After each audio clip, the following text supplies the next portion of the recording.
யோகீஸ்வர போற்றி ஓம் நவகர நரலை போற்றி. மேசராசி நேர்களுக்கு வணக்கம். மேசராசி காலப்புரட்சி சக்கரத்தின் முதல் வீடு. மேசராசியில் பிறந்தவங்க குலதெய்வத்தோடு அருள் பெற்றவர்கள். குலதெய்வம் நம்ம குடும்பத்தில் பாரம்பரியமாக வழிதொற்று வழங்குகிற தெய்வம் தான் குலதெய்வம். குலதெய்வ வழிபாடு ஒரு மனிதனுக்கு ரொம்ப முக்கியம். குலதெய்வ வழிபாடை பற்றி தான் இந்த வீடியோவில் பேச போகிறோம். ஏன்னா நிறைய பேர் குலதெய்வம் தெரிந்து சில பேர் கும்பிடாமல் இருப்பாங்க. அப்படி கும்பிடாமல் இருந்தீங்கன்னா என்ன நடக்கும், கும்பிட்டவர்களுக்கு என்ன நடக்கும், குலதெய்வம் தெரியாதவர்கள் எப்படி கண்டுபிடிச்சிக்கலாம், இப்படி குலதெய்வத்தை பற்றி நிறைய தகவல்களை சொல்கிறோம். குலதெய்வ வழிபாடு கோடி பலன்களை தரும். கோள்கள் செய்யாததை குலதெய்வம் செய்யும். அதனால் குலதெய்வத்தை பற்றி நல்லா தெரிஞ்சுக்கோங்க. இந்த வீடியோ உங்களுக்கு வாழ்நாள் முழுக்க பயன்படும். மேசராசின்னு பிறந்தவங்களுக்கு இந்த வீடியோ ஒரு வரப்பிரசாதமாக இருக்கும். மேசராசி சிவபானுடைய அங்காரபானுடைய அம்சம் பெற்றது, முருகப்பெருமானுடைய அம்சம் பெற்றது. சிவ சம்பந்தப்பட்ட ராசி மேசராசி. அதனால் மேசராசி நேர்களுக்கு இஷ்ட தெய்வம் அப்படின்னு பார்த்தோம்னா தட்சிணாமூர்த்தி எடுத்துக்கலாம். சரியா? சிவன் கோயில் இருக்கிற தட்சிணாமூர்த்தி தான் உங்களுக்கு இஷ்ட தெய்வம். உங்களுக்கு கஷ்ட நஷ்டம் வந்துச்சுன்னா தட்சிணாமூர்த்தி நினச்சிக்கிட்டிங்கன்னா அது உங்களுக்கு ஒரு தீர்வாக இருக்கும். பொதுவாக ஒரு மனிதனுக்கு 3 விதமான தெய்வ வழிபாடு இருக்கும். ஒன்று குலதெய்வம், அடுத்து இஷ்ட தெய்வம். இஷ்ட தெய்வத்தை நம்மளே ஏற்பாடு பண்ணிக்கலாம். ராசியில் பிறந்தாலும் சரி, நம்ம மனதுக்கு சில தெய்வங்களை தோணும். சில பேர் வருஷத்துக்கு ஒரு தடவை திருப்பதி போயிட்டு வந்துடுவாங்க. சரியா? நேரில் எவ்வளோ பிரச்சனை இருந்தாலும் போயிட்டு வந்துடுவாங்க. அப்போ தான் அவங்களுக்கு மனம் சாந்தமாக இருக்கும். அது மாதிரி இஷ்ட தெய்வம் சில பேருக்கு இருக்கலாம். ஆனால் மேக்சிமம் மேசராசிக்கு சிவ வழிபாடு தான் இஷ்ட தெய்வம் இருக்கும். அடுத்து காவல் தெய்வம், ஊர் தெய்வம். நம்ம ஒரு ஊரில் இருக்கிறோம்னா அங்கே ஊருக்குள்ளே ஒரு கோயில் இருக்கும். அந்த கோயிலுக்கு திருவிழா எடுப்பாங்க. அதில் நம்ம சம்மந்தப்பட்டிருப்போம். ஸோ இப்படி முக்கியமான வழிபாடுன்னு பார்த்தோம்னா 3 தெய்வ வழிபாடு இருக்குது. அந்த 3 தெய்வ வழிபாடு ஒரு மனிதனுக்கு ஒரு நிறைவை கொடுக்கு, வெற்றியை கொடுக்கு, வாழ்க்கையை கொடுக்குது. குலதெய்வம் தகப்பன் வழியில் பிறந்த தெய்வம் தான் குலதெய்வம். தகப்பன் வழியில் கும்பிடுற தெய்வம். நம்ம பிறப்பதுக்கு முன்னாடி குலதெய்வம் நிர்ணயமாயிருச்சு. ஏன்னா நம்ம தகப்பன் எந்த சாமியை கும்பிட்றாரோ அதான் நம்ம குலதெய்வம். நம்ம பிறந்த பின்னாடி நிறைய தெய்வத்தை அறிகிறோம், சில கோயிலுக்கு போகிறோம், நிறைய சாமியை கும்பிட்றோம். ஆனால் நம்ம பிறப்பதுக்கு முன்னாடியே நிர்ணயிக்கப்பட்டது தான் குலதெய்வம். குலதெய்வத்தோட அருள் ஒரு மனிதனுக்கு பரிபூர்ணமாக இருக்க வேண்டும், வாழ்நாள் முழுவதும் இருக்க வேண்டும். குலதெய்வம் ரொம்ப சக்தி வாய்ந்தது. குலதெய்வம் கருணை இருந்தால் தான் வாழ்க்கையில் முன்னேற வேண்டும். அனைத்து கிரக தோஷத்தையும் போக்கக்கூடியது குலதெய்வ வழிபாடு. சரி நேயர்களே, எனக்கு குலதெய்வம் தெரியும் சார், நான் என்ன சார் செய்யலாம் அப்படின்னு சொல்கிறவங்களும் கேளுங்க. குலதெய்வம் தெரியாது அப்படின்னு நினைக்கிறவங்களும் வீடியோ முழுமையாக கேளுங்க. நம்ம வீடியோவில் இப்போ நான் அடுத்த வருகின்ற காலத்தில் நேரடியாக அப்பியர் ஆவேன். சரியா நேர்களே? அது எதுக்கு, என்ன காரணம்னா, இந்த கேள்வி பதில்களில் கமெண்ட் பாக்ஸில் என்னால் ஃபுல்ஃபில் பண்ண முடியல. ஷார்ட் ஃபார்மில் இருந்தால் பதில் சொல்லிடுவேன். சில பேருக்கு ஜாதகத்தை எடுத்து சொல்கிறேன், டேட்டா பர்த்துக்கு டீட்டெயில் கொடுக்குறாங்க. அவங்க ஜாதகத்தை எடுத்துகிட்டு என்ன தசாபுத்தி நடக்குது, இப்போ ப்ரெசென்ட் எப்படி இருக்குது, வழிபாடு என்ன சொல்கிறேன். டெக்ஸ்ட்டில் அனுப்புறது கஷ்டமாக இருக்குது. ஏன்னா ஒவ்வொரு எழுத்தையும் எடுத்து டெக்ஸ்ட் பண்ணணும். அதுக்காக நேரடியாகவே அப்பியர் ஆகி மேசராசி நேயர்கள் கேட்குற கேள்விகளுக்கு பதிலை சொல்லிடுவேன். அதே வீடியோவில் ராசி பலன்களும் சொல்லுவேன். எப்படி ஒரு 10 நாளைக்கு ஒரு வீடியோ மேசராசிக்கு கேள்வி பதில்களை போடுவேன். அட் ப்ரெசென்ட் உள்ள வீடியோவில் நீங்கள் என்ன கேள்வி கேட்டுக்கிறீங்க, அந்த கேள்விகளை சூஸ் பண்ணி உங்களுக்கு கண்டிப்பாக நான் ஒரு வீடியோ போடுறேன். நேர்களே தொடர்ந்து பாருங்கள். ரிட்டன் வியூவர்ஸ் அனைவருக்கும் வாழ்த்துக்கள். புதுசாக பார்க்குறவங்களுக்கு கோடானுகோடி வாழ்த்துக்கள். அதுபோக சூப்பர் தேங்க்ஸ் எனேபிள் பண்ணியிருக்கிறோம், அதை நீங்கள் சப்போர்ட் பண்ணலாம். அதுபோக கூடுதலாக மெம்பர்ஷிப் ஐடியை லாக்இன் பண்ணிங்கன்னா உங்களுக்கு தனியாக வீடியோ போடப்படும். மேசராசி, அப்புறம் மேசராசி சம்மந்தப்பட்ட அனைத்து ஜோதிட தகவல்கள், லக்கண ரீதியாக, தசாபுத்தி ரீதியாக நான் அந்த ஸ்ட்ரென்த்துக்கு ஏற்ற மாதிரி, மேசராசியில் மெம்பர்ஷிப் எவ்வளோ ஸ்ட்ரென்த் இருக்கிறாங்களோ அதுக்கு ஏற்ற மாதிரி கண்டிப்பாக வீடியோ எண்ணிக்கையை கூட்டி போடுவேன். சில தகவல்களை, நல்ல தகவல்களை பரிமாறிக்கிறவேன். அந்த சேட்டிங் வேறு மாதிரி இருக்கும். சப்ஸ்கிரைபருடைய சேட்டிங் தனிப்பட்ட முறையில் இருக்கும். ஸோ இப்படி நிறைய வசதிகள் யூடியூப்பில் இருக்குது. விருப்பமுள்ளவர்கள் மெம்பர்ஷிப்பில் சேரலாம். சரியா நேர்களே? அந்த அமைப்பையும் இப்போ நான் உருவாக்கி கொடுத்துட்டோம். அதை எனேபிள் பண்ணியாச்சு. ஓகே, இந்த 2 தகவல்களை தெரிஞ்சு வைக்கிறேன். குலதெய்வத்தை எப்படி சார் கண்டுபிடிக்கிறது அப்படின்னு பார்த்தோம்னா, ஜாதகத்தில் கண்டுபிடிக்கலாம். பிறந்த ஜாதகத்தை வச்சு கண்டுபிடிக்கலாம். ராசி கட்டத்தில் லக்கண ரீதியாக 5ஆம் இடம் 9ஆம் இடத்தை வச்சு கண்டுபிடிக்கலாம். 5ஆம் இடத்துல கிரகம் இல்லை சார் அப்படின்னா 9ஆம் இடத்தை பார்க்கணும். 9ஆம் இடத்துல கிரகம் இல்லைன்னா 5, 9 கூடியவர்கள் எந்த பக்கம் சாஞ்சிருக்காங்களோ அவங்கள பார்த்து சொல்லணும். சரியா? இதை பார்த்து சொல்லலாம். அதுபோக குலதெய்வம் எந்த இடத்துல சார் இருக்கும், லொக்கேஷன். சரியா? லொக்கேஷனை எப்படி சார் பார்க்கலான்னா அது 4 விதமாக பிரித்து பார்க்கலாம். இப்போ மேசராசி, சிம்ம ராசி, தனுசு ராசி, இந்த 3 ராசியில் குலதெய்வம் இருந்துச்சுன்னா அந்த ராசியில் அந்த ராசி லக்கணத்துக்கு 5ஆம் இடமா இருந்து அங்கே ஒரு கிரகம் இருந்துச்சுன்னா அந்த கிரகம் சார்ந்த குலதெய்வம் மலைப்பாங்கான இடத்துல இருக்கும். மலை மேலே இருக்கும், இல்லை அதை சுற்றி மலை இருக்கும், கோயிலை சுற்றி மலை இருக்கும். அடுத்து நிலராசி, ரிஷபம், கன்னி, மகரம், இது 3மே நிலராசி. அங்கே அந்த கிரகம் இருந்துச்சுன்னா அது சார்ந்த தெய்வம் வயல்வெளியில் இருக்கும், இல்லைன்னா ஊருக்குள்ளே இருக்கும். இப்போ தான் வயல்லாம் ரொம்ப குறைஞ்சி போச்சு, வீடை கட்டிட்டாங்கல்ல, அதனால ஊருக்குள்ளே இருக்கும். மீனம், விருச்சிகம், கடகம், இந்த 3 இடத்துல இருந்துச்சுன்னா அந்த இடம் நீர்ப்பாங்கான இடமா இருக்கும். கம்மா, ஆறு, குளம், கடல் இப்படி சார்ந்த இடமா இருக்கும். துலாம், கும்பம், மிதுனம், இந்த 3 இடமா இருந்துச்சுன்னா காத்துப்பாங்கான இடமா இருக்கும். மேக்சிமம் வெட்ட வெளியாக இருக்கும், ஆனால் காற்றுடைய தாக்கம் அதிகமாக இருக்கும். அங்கே தான் அந்த குலசாமி கோயில் இருக்கும். ஓகே நேரில் இப்போ இந்த லொக்கேஷனை சொல்லிட்டேன். இப்போ வந்து அந்த 5ஆம் இடத்துல கிரகங்கள், 5ஆம் இடத்துல கிரகம் இல்லைன்னா 5 குடிவன் எந்த இடத்துல சார்ந்து இருக்கிறாரோ அந்த இடத்துக்கு ஏற்ற மாதிரி கிரகங்கள் மாறும். 5ஆம் இடம் சம்மந்தப்பட்ட கிரகம் சிவன், சூரியன் இருந்தார்னா சிவன் சம்மந்தப்பட்ட குலதெய்வம் இருக்கும். ஏன்னா சூரியனை சிவனாக தான் கும்பிட்டுருக்காங்க ஒரு காலத்தில். சரியா நேரில் நம்ம முன்னோர்கள் வந்து உருவ வழிபாடு வரதுக்கு முன்னாடி இயற்கை தெய்வங்களை வழிபட்டுருக்கிறாங்க. சூரியனை வந்து சிவனாகவும் சந்திரன சக்தியாகவும் வழிபட்டுருக்கிறாங்க. அப்படி பார்க்கும்போது சூரியன் 5ஆம் இடம் சம்மந்தப்பட்டிருந்தாருன்னா இல்லைன்னா 5 குடையும் கூட இருந்தாரா 9ஆம் இடத்துல இருந்தாலும் சரி, அந்த காம்பினேஷனை ஜாதகத்தில் பார்த்தா கிளாரிட்டியாக சொல்லிடலாம். ஓகே. ஆனால் ராசிக்கு வந்து நம்ம வந்து பலன்கள் சொல்லும்போது ஒரு ரிலேட்டடாக தான் சொல்ல முடியும். சரியா? அதை சுற்றி ஒரு சொல்லலாம். சிவன் சம்பந்தப்பட்ட தெய்வங்கள் தான் இருக்கும். சிவன், பரமசிவர், லிங்க வழிபாடு, இல்லைன்னா ருத்ர வழிபாடு, காலபைரவர், இப்படி நிறைய இருக்குது. சிவனுடைய உருவ வழிபாடில் நிறைய சாமிகள் இருக்குது. அங்கெல்லாம் கோயிலில் விபூதி தான் கொடுப்பாங்க. அது மாதிரி சாமி வந்து குலை சாமியாக இருக்கும். சந்திரன் இருக்கிறாருன்னா அம்பிகை, மீனாட்சி அம்மன், காமாட்சி அம்மன், அபிராமி அம்மன், இப்படி நிறைய அம்மன் இருக்குல்ல. அம்மன் அம்பிகை குங்குமம் கொடுப்பாங்க. அந்த கோயிலில் பிரசாதம் வந்து குங்குமம் கொடுப்பாங்க. ஏன்னா அம்மன் வழிபாடே நிறையா இருக்குது. அம்பிகை வேற, அம்மன் வேற, காளி, நீலி, சூளி, இப்படி தேவதைகள் வேற. சரியா? பெண் தெய்வத்திலே நிறைய தெய்வங்கள் பிரிக்கப்பட்டிருக்கு. பொதுவாக வந்து வழிபாடே வந்து குலதெய்வ வழிபாடே 4ஆக பிரிச்சிருக்கு. சைவம், வைணவம், கௌமாரம், சாக்தியம். சைவம்னா சிவ வழிபாடு, வைஷ்ணவம்னா பெருமாள் வழிபாடு, கௌமார வழிபாடுனா முருகப்பெருமான் வழிபாடு, சாக்தியம்னா சக்தி வழிபாடு. ஸோ இப்படிலாம் பிரிஞ்சிருக்கு. இது போக வந்து காவல் தெய்வத்தை வச்சு கும்பிடுறாங்க. ஊரில் ஒரு முக்கியமான ஆள் பிறந்து வளர்ந்து அவர் காலம் முடிஞ்சு அவரை வந்து சாமியாக எடுத்து கும்பிட்றவங்களும் இருக்கிறாங்க. இப்படிலாம் வகைப்படுத்தி குலதெய்வத்தை கொண்டாடுறாங்க. சரி, இப்போ வந்து 5ஆம் இடத்துல செவ்வாய் இருக்கிறாரு சார் அப்படின்னு பார்த்தோம்னா முருகப்பெருமான் தான். முருகப்பெருமான் சம்மந்தப்பட்ட தெய்வம் இருக்கும். முருகப்பெருமானுக்கு 6 வீடு இருக்குது. அவருக்கு வந்து குன்றி இருக்கும் இடமெல்லாம் குமரன் இருப்பான். ஸோ குமரனுக்கு வந்து ஏகப்பட்ட கோயில் இருக்குது. முருகப்பெருமான் வந்து குலசாமியாக இருப்பார். என்னுடைய குலதெய்வம் வந்து வள்ளியூர் முருகன் தான். இதில் நிறைய பேர் என்கிட்ட கேட்டாங்க பழைய வீடியோ போடும்போதெல்லாம், இதுக்கு முன்னாடி உள்ள ராசி போடும்போது முருகன் சிவன்லாம் குலதெய்வம் வரமாட்டாங்க அப்படின்னு ஒருத்தர் சொல்லியிருந்தார். அவங்க எப்படி பழகிருக்காங்கன்னா, வெகுஜன மக்கள் மெஜாரிட்டியாக பார்த்தோம்னா இந்த மாசி சிவராத்திரி அன்னைக்கு தான் குலசாமியை கும்பிடுவாங்க.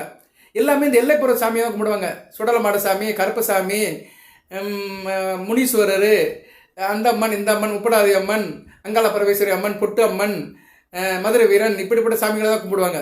இந்த சாமிகளுக்கு இந்த சாமிகளும் குலசாமியாக இருந்தாலுமே பெருமாள், சிவன், முருகன், விநாயகர், இப்படி சாமிகளும் குலதெய்வமாக இருக்குது. சரியா? நிறைய பேருக்கு மதுரை மீனாட்சி அம்மன் கோயிலே குலதெய்வமாக இருக்கும். அவங்ககிட்ட கேட்டு பார்த்தா தான் தெரியும். சரியா நேர்களே? அதனால் எல்லா தெய்வங்களுமே எல்லாருக்குமே குலதெய்வமாக இருக்குது. அந்த நினைப்பில் இருங்க, கான்செப்டில் இருங்க. ஏன்னா நிறைய பேருக்கு வந்து நிறைய தகவல்கள் தெரிஞ்சு வச்சுருக்கிறாங்க. சில பேர் வந்து பல இதை பார்த்துட்டு ஒரு எப்படி சொல்கிறது, ஒரு நிலையான ஒரு அபிப்பிராயத்தில் இல்லை, அபிப்பிராய பேதம் நிறைய இருக்குது. ரைட்டு. முருகப்பெருமான் இருந்தார்னா செவ்வாய் இருந்தார்னா முருகப்பெருமான் தான் குலதெய்வமாக இருப்பார். அதுபோல் சக்தி வடிவமான தெய்வங்களும் இருக்கும். முருகனை சக்தி வேலு தானே, முருகன் கையில் இருக்கிறதே சக்தி தானே. ஸோ அதனால் வந்து சக்தி வடிவமான தெய்வங்களும் 5ஆம் இடத்துல செவ்வாய் இருக்க பிறந்தவர்களுக்கு இருக்கும். அடுத்து புதன் இருக்கிறாரு, பெருமாள் தான். புதன் இருக்க பிறந்தவர்களுக்கு 5ஆம் இடத்துல புதன் இருக்க பிறந்தவர்களுக்கு வந்து குலதெய்வம் பெருமாள் தான். பெருமாளுடைய நாமம் நிறைய இருக்குது. 108 திவ்ய தேசம் இருக்குது. பெருமாள் ஏற்கனவே 9 அவதாரம் எடுத்திருக்கிறார், தசாவதாரம். அது சம்மந்தப்பட்ட கடவுள்கள் வந்து குலதெய்வமாக இருக்கும். 5ஆம் இடத்துல வந்து குரு இருக்கிறார். குரு இருந்தார்னா குருமார்கள் தான். மடாலயம், ஜீவசமாதி, மகான்கள் இருக்கிற இடம், குருபீடம், இது மாதிரி இடங்கள் வந்து குலதெய்வமாக இருக்கும். சுக்கிரன் இருந்தாலும் மகாலட்சுமி வம்சம் தான். நிறைய இருக்குது. சரியா நேர்களே? மகாலட்சுமி வம்சப்பட்ட கோயில்கள் நிறைய இருக்குது. அடுத்து சனி பகவான் இருக்கிறாருன்னா ஈஸ்வர பட்டம் பெற்ற 18ஆம் படி கருவசாமி, ஐயனார், சாஸ்தா, ஐயப்பன், இவரெல்லாம் வந்து குலதெய்வமாக இருப்பாங்க. சில பேருக்கு வந்து காலபைரவர் குலதெய்வமாக இருப்பார். சனி பகவான் இருந்தாருன்னா காலபைரவர் வருவார். ரைட்டு. அடுத்து வந்து ராகு இருக்கிறாரு. 5ஆம் இடத்துல ராகு இருந்தாருன்னா துடியான தெய்வங்கள், ரத்தப்பள்ளி வாங்குற தெய்வங்கள் வந்து குலதெய்வமாக இருக்கும். காளி, நீலி, சூளி, கடாரி, சில அம்மன்களுக்கெல்லாம் வந்து கோழி, ஆடு, கோழிலாம் அடித்து அந்த ரத்தப்பள்ளி கொடுப்பாங்க. அப்படிப்பட்ட அம்மன்கள் குலதெய்வமாக இருக்கும். கேது இருக்கிறாரு. ஞானகாரகன் கேது இருக்கிறாருன்னா ஞான வழியில் வந்தவங்க வந்து சமாதியாக இருப்பாங்க. ஜீவ சமாதி. ஊரில் வந்து ஒரு நல்ல ஒரு தவசீலராக இருந்திருப்பார். அவர் காலத்துக்கு முன்னாடி அவர் இறந்து போய் அந்த வம்சாவளியில் அவர் கும்பிட்டு வந்திருக்கோம். இப்படி வந்து கேது சம்மந்தப்பட்ட குலதெய்வங்கள் இருக்குது. இந்த தெய்வங்கள் எப்படி இருக்கும்னா கோபுரம் இருக்காது, மேற்கூரை இருக்காது, வெட்ட வெளியில் இருக்கும். சரியா? பீடமாக இருக்கும். அதில் விளக்கு வச்சு கும்பிடுவாங்க. நம்ம ஊரில் பார்த்தாலே தெரியும். சில இடத்துல சின்ன சின்ன பீடமாக இருக்கும். அதில் விளக்கு வச்சு விளக்கு வச்சு கும்பிடுவாங்க. அந்த நல்ல நாளுக்கு வந்து அங்கே போயும் சாமி கும்பிட்டு பூஜை புனஸ்காரெலாம் பண்ணுவாங்க. ஸோ கேது சம்மந்தப்பட்ட கிரகங்கள், கேது கிரகம் சம்மந்தப்பட்ட தெய்வங்கள் வந்து இப்படி தான் இருக்கும். ரைட். இப்போ நவகிரகங்களுக்கும் சொல்லியாச்சு. நவகிரகங்கள் சார்ந்த தெய்வங்கள். கிரகங்கள் வந்து தெய்வங்களுக்கு அடிமை தான். சரியா? தெய்வங்கள் பார்க்க வேண்டிய வேலையை கிரகங்கள் செய்து கிரகங்களுக்கு துணையாக பண்ணுது. ஓகே. நம்ம பள்ளிக்கூடத்தில் வந்து கிளாஸ் டீச்சர் வந்து ரொம்ப முக்கியமானவர். ஹெட் மாஸ்டர் தான் வந்து பெரிய ஆள். ஆனால் கிளாஸ் டீச்சர் தான் நமக்கு அட்டெண்டன்ஸ் போடுவார், மார்க் போடுவார், நமக்கு கான்டாக்ட் சர்டிஃபிகேட்லாம் கிளாஸ் டீச்சர் தான் கொடுப்பாரு. அது மாதிரி தான் கிரகங்களும். ஒரு மனிதனுக்கு வந்து கான்டாக்ட் சர்டிஃபிகேட் கொடுக்குறது கிரகங்கள் தான். ரைட்டு, கர்மாவை கழிக்கிறது கிரகங்கள் தான். சரி சார், இப்போ வந்து குலதெய்வத்தை பற்றி சொல்லியாச்சு. என் வீட்டில் குலசாமி இருக்கா இல்லையா சார், எப்படி சார் கண்டுபிடிச்சிக்கிறது அப்படின்னு கேட்டோம்னா அதுக்கும் கண்டுபிடிக்கலாம். ஒரு வழி இருக்குது. வீட்டுக்குள்ளே வந்து ஒரு நறுமணம் அடிக்கும். நறுமணம்னா எப்படின்னா ஒரு தெய்வீக மனம் இருக்கும். நம்ம பத்தி கற்பூரம் ஏற்றுறது, சாம்பிராணி போடுறதெல்லாம் ஒரு பக்கம் இருந்தாலுமே அந்நேரம் இருக்கும், மற்ற நேரம் இருக்காது. ஆனால் வீட்டில் குலதெய்வம் இருக்குன்னா ஒரு நறுமணம் இருக்கும், அந்த குலதெய்வத்துக்கு அனுக்கிரகம் இருக்கும். இது யார் சார் கண்டுபிடிப்பாங்கன்னா ஒரு நல்ல சாமியார் கண்டுபிடிச்சிருவார், ஒரு துறவி கண்டுபிடிப்பார், வீட்டுக்கு வர்ற ஒரு தவசீலர், ஒரு பக்திமான், ஒரு நல்ல சிறந்த ஜோதிடர், இறைவன் அனுதினம் நினைக்கிறவங்க, ஒரு நல்ல சுத்தமாக இருக்கிறவங்க வந்து சொல்லிடுவாங்க, உங்கள் வீட்டில் வந்து துர்வாசனை அடிக்குது, குலதெய்வத்தில் அருள் இல்லை அப்படின்னு சொல்லிடுவாங்க. அதுபோக வீட்டில் வந்து பள்ளிகள் இருக்கணும். பள்ளிகள் நிறைய இருந்துச்சுன்னா அந்த வீட்டில் குலதெய்வம் இருக்குன்னு அர்த்தம். கவுளி இருந்தாலும் குலதெய்வம் இருக்குன்னு அர்த்தம். கவுளி வந்து அப்பப்போ அடிக்கும், சரியா? அதுபோக வந்து வீட்டுக்கு முன்னாடி காகம் கத்தணும். காகம் கத்துச்சுன்னா பிதர்களுடைய அனுக்கிரகம் இருக்குன்னு அர்த்தம். பிதர்களுடைய ஆசீர்வாதம் பெற்ற வீடு. மரத்தில் வந்து காகம் அடிக்கிறோம் நின்று கத்திட்டு இருக்கோம். பசுமாடு ரோட்டில் போகும்போது நம்ம வீட்டுக்கு முன்னாடி நின்று அம்மா அப்படிங்கும், சரியா? அப்படி வீட்டுக்கு முன்னாடி நின்று அம்மா அப்படின்னுச்சுன்னா வீட்டில் குலதெய்வம் இருக்குன்னு அர்த்தம். இப்படி நிறைய வழியில் கண்டுபிடிச்சிக்கலாம். வீட்டில் செடிகளில் பூக்கள் நல்லா பூக்கும், சரியா? அதை வச்சு கண்டுபிடிச்சிக்கலாம். சில வீட்டில் செடியை விழுந்து தண்ணி ஊற்றுவாங்க, பூவே பூக்காது. ஆனால் சில வீட்டில் வந்து அதுவாக பூக்கும், எங்கிருந்தோ முளைச்சி வந்து வச்சுருப்பாங்க, அது பிடிச்சி தள்ளும், பூக்களாக போட்டு தள்ளும். ஸோ அதெல்லாம் ஒரு நல்ல அமைப்பு தான். அதுபோக வந்து இப்படி நிறைய சொல்லலாம், சரியா? நேரில் அந்த வீட்டில் வந்து இப்போ குலதெய்வம் இருந்தாலும் அந்த வீட்டில் வந்து எல்லோரும் நல்லா ஹெல்த்தாக இருப்பாங்க, ஆரோக்கியமாக இருப்பாங்க, அவங்கவுங்க வேலையை அவங்கவுங்க பார்ப்பாங்க, கலகலப்பாக இருப்பாங்க, எந்த பிரச்சனையும் இருக்காது. குலதெய்வம் வீட்டில் இல்லைன்னு வச்சுக்கோங்களேன், வீட்டில் எப்போயுமே சண்டையும் சச்சரமாக இருக்கும், தேக ஆரோக்கியம் நல்லா இருக்காது, ஆஸ்பத்திரிக்கு வீட்டுக்குமா அலைஞ்சிட்டு இருப்பானுங்க. இப்படி வந்து இடக்கு முடக்கா காரியங்கள் நடக்கும், தொட்ட காரியம் தொடங்காது. இப்படி ஒரு அமைப்பை பார்க்கலாம். சரி சார், எனக்கு வந்து இப்போ குலதெய்வம் தெரியல, குலதெய்வத்தை பற்றி நான் கண்டுபிடிக்கிறது, எனக்கு ஜாதகமும் இல்லை, எனக்கு சரியான ஜோசியரும் கிடைக்கல, நான் எப்படி குலதெய்வத்தை கண்டுபிடிக்கிறது அப்படின்னா அதுக்கு ஒரு 2-3 வழி இருக்குது. அதை நீங்கள் வந்து வீட்டில் செய்யலாம். காமாட்சி அம்மன் விளக்கு வச்சு கும்பிடலாம். வீட்டில் வெள்ளிக்கிழமை இல்லை செவ்வாய்க்கிழமை இரவு 8-9 காமாட்சி அம்மன் விளக்கை நீங்கள் ஏற்றி வச்சுட்டு அதுக்கு இழுப்பெண்ணெய், விளக்கெண்ணெய், வேப்பெண்ணெய், இந்த 3 எண்ணெயில் ஒரு எண்ணெயை ஊற்றி நீங்கள் தெய்வத்தை கும்பிடலாம். கும்பிட்டீங்கன்னா தொடர்ந்து கும்பிட்டு வர குலதெய்வம் கண்ணில் தெரியும், கனவுல தெரியலாம், இல்லைன்னா ஏதோ ஒரு ஆசிரியர் மூலமாக அந்த குலதெய்வத்துடைய பேர் தெரியலாம், சரியா? இதெல்லாம் அமானுஷ சக்திகள். இதெல்லாம் வந்து வாழ்க்கையில் நிறைய நடக்குது, சரியா? நேரில் அதை வந்து அனுபவிச்சவங்க வந்து ஆமாம்பாங்க. அது நிறைய பேருக்கு அது ஃபீலிங் இருந்திருக்கும். அப்படி ஒரு அமைப்பில் குலதெய்வத்துடைய அடையாளம் தெரியும். இல்லைன்னா வீட்டு நிலவாசல் இருக்குது பார்த்தீங்களா, தலைவாசலை சுத்தம் பண்ணி சந்தன குங்குமம் வைங்க, மாச்சரம் கட்டுங்க, மாவிலை கட்டி பூச்சாரம் கட்டி வெள்ளிக்கிழமை காலையில் பிரம்ம முகூர்த்தம் 4 to 6 வீட்டுக்குள்ளே தியானம் பண்ணிங்கன்னா குலதெய்வத்தோட அருள் கிடைக்கும். இப்படி குலதெய்வத்தை கண்டுபிடிக்கிறதுக்கு இப்படி வீட்டில் சின்ன காரியம் பண்ணலாம். நொச்சி இலை செடியை வீட்டில் வளர்த்தீங்கன்னா அந்த செடி வளர குலதெய்வத்துடைய அடையாளம் தெரிஞ்சு போயிடும், குலதெய்வம் எங்கே இருக்குன்னு உங்களுக்கு ஒரு ரூமர் கிடைக்கும். இப்படி பலதரப்பட்ட வழிகளில் வந்து குலதெய்வத்தை வந்து நம்ம வந்து ஐடென்டிஃபை பண்ணலாம். சரி சார், குலதெய்வத்தை நான் பல ரூபத்தில் கண்டுபிடிச்சேன் சார், முயற்சி பண்ணினேன், ஜாதகத்துலேயும் பார்த்தேன், சரியாக புலப்படலை, வீட்லேயும் பிரார்த்தனை பண்ணேன், இன்னும் அடையலை சார், இது அடைய மாட்டேங்கி அப்படின்னு நினைக்கிறவங்க வந்து ஒரு மனசாக பெருமாளை கும்பிடுங்க. காக்கும் கடவுள் பெருமாளை கும்பிடுங்க. ஏன்னா அவர் தான் நம்மளை காக்கணும். படிப்பு வேலையிலே 3 இருக்குது: பிறப்பு, காப்பு, இறப்பு, சரியா? பிறப்புக்கு வந்து பிரம்மன், காக்கிறதுக்கு வந்து நாராயணன், அழிக்கிறதுக்கு சிவன். நம்ம இந்த பிறவியில் பிறந்துட்டோம், இந்த கர்ம பலனை கழிக்கணும், அப்போனா நம்மளை ஒரு தெய்வம் காக்கணும், சரியா? இறப்புங்கிறது ஒரு நாள் வரும், அது எழுதி வச்ச அன்னைக்கு வரும், ஆனால் அது வரைக்கும் வாழணுமே, அப்போ பெருமாளை தான் கும்பிடணும், சரியா?